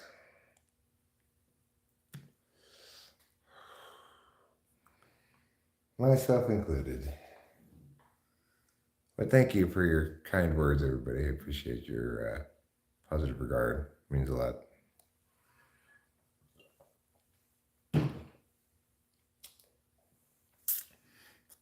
it's like you stick me in a acoustically performed song performance / writing contest. I'll do pretty damn well, probably, right?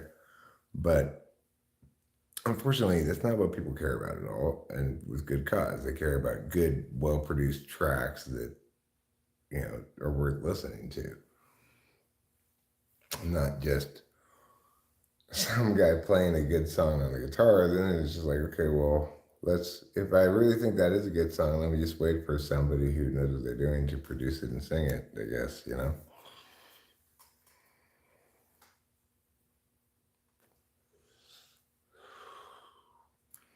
And he's the most songwriter function of all. Maybe, but it's not. Doesn't mean any Downs are the best songwriters. Maybe the most prolific songwriters, but big difference between prolific and good.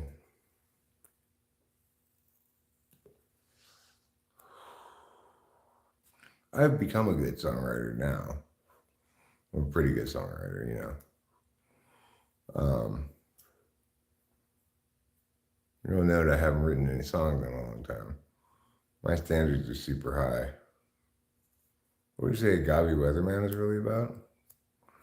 It's about idiots who think like modern civilization is the problem. They typing in forums on their MacBook Pro Airs about how civilization and technology is bad and stuff. Just freaking morons. But more specifically, it was actually a response to a song that I like a lot, but that is wrong in its messaging. And the song is called The Fall. And the artist is named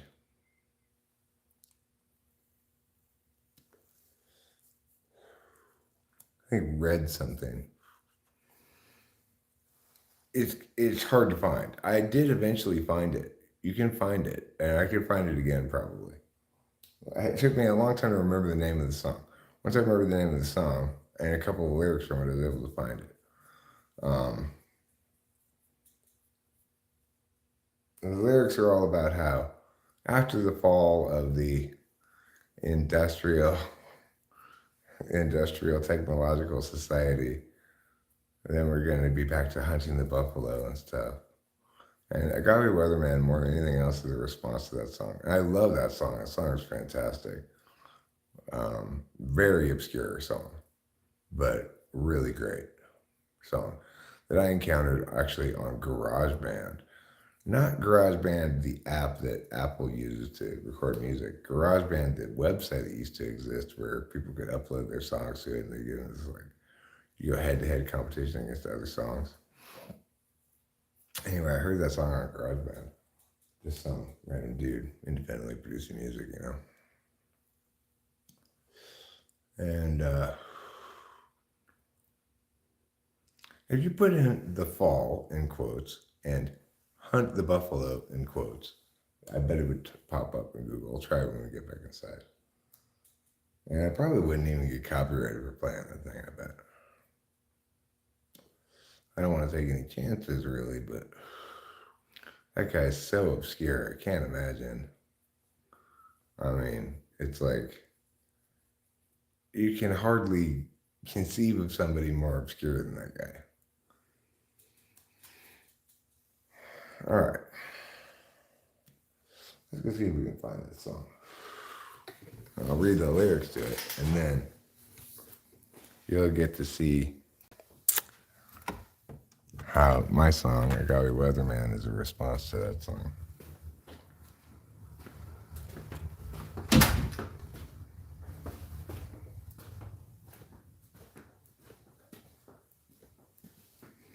But combined with being a response to that song, I remember now also that I had seen like a snippet of a video on YouTube of some lady lecturing at a college about corporations being bad and stuff. And I was just like, oh, fuck off. As you're using your PowerPoint and smartboard.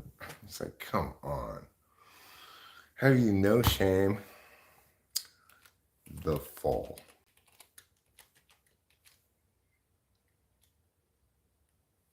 Hunt the buffalo.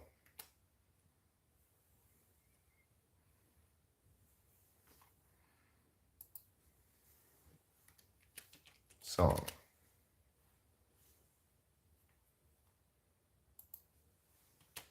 Red.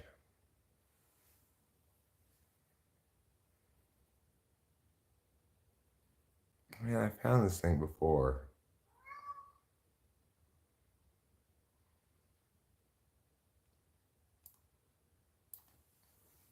Song by Red.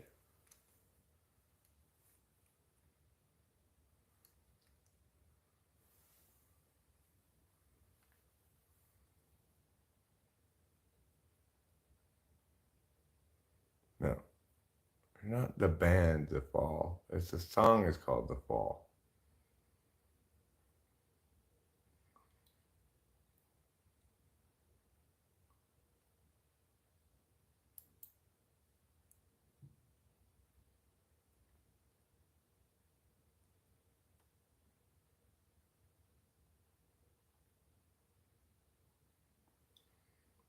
Huh.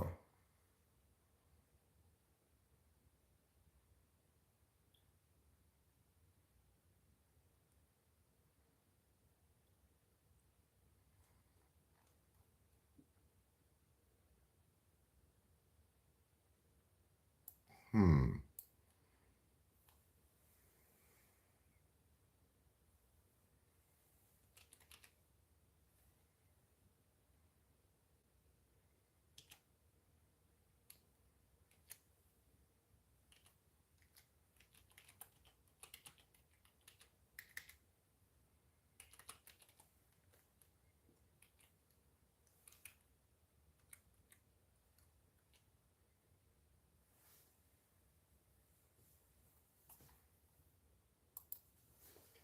I'm trying to find this song, but oops.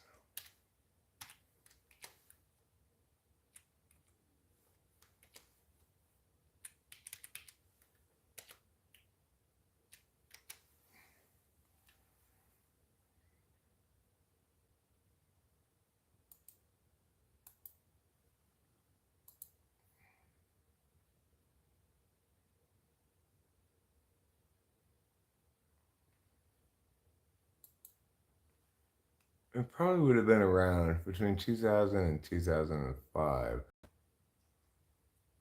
Probably more closer to 2000.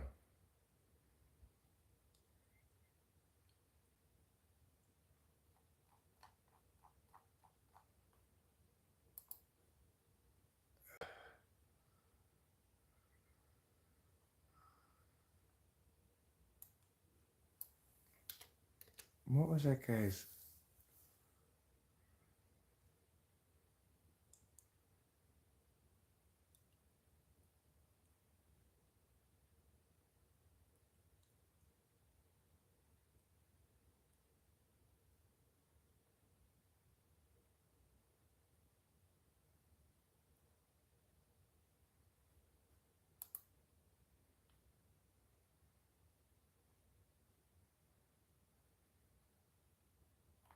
Let me try 2000s.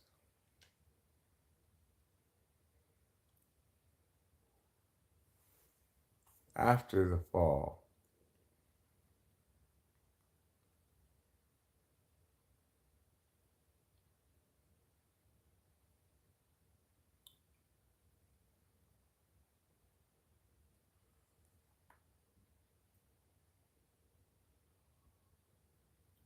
Minus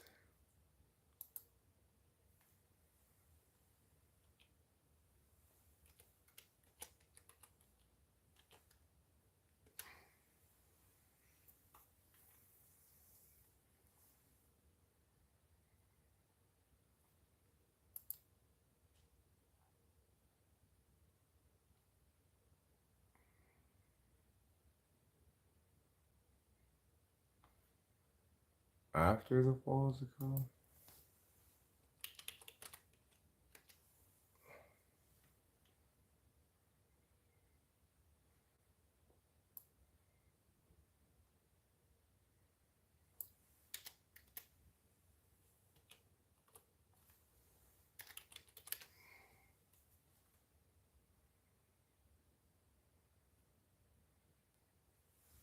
Hmm.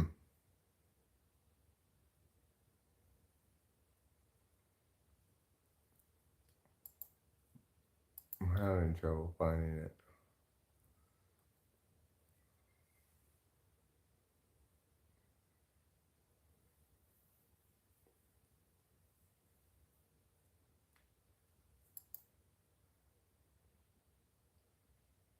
Well, I just don't know.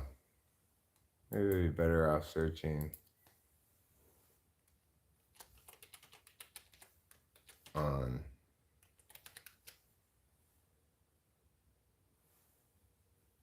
YouTube than on Google.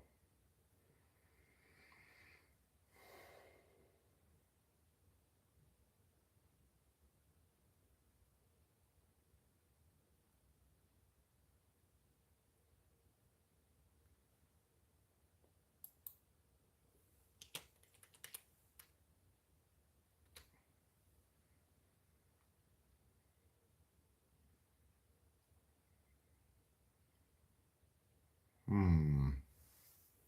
Boy, I wish I could remember that. Probably around the time when I wrote that song, I probably have a link up to it somewhere.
I cannot find it. I'm gonna have to give up.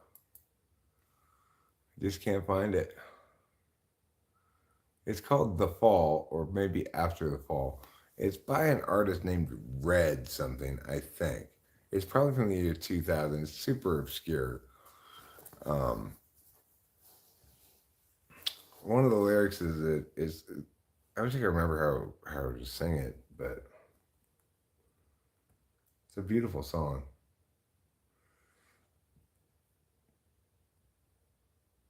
Hmm.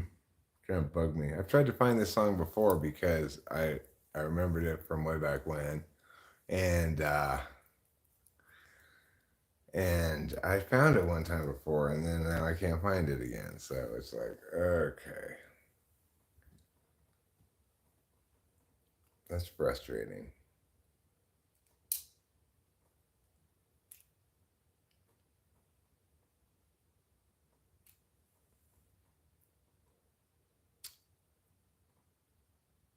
I can't really remember much of the lyrics either. Like, I just remember this one part where, and basically it's like after the fall of civilization, they will have harvest festivals and hunt the buffalo, and it'll be wonderful.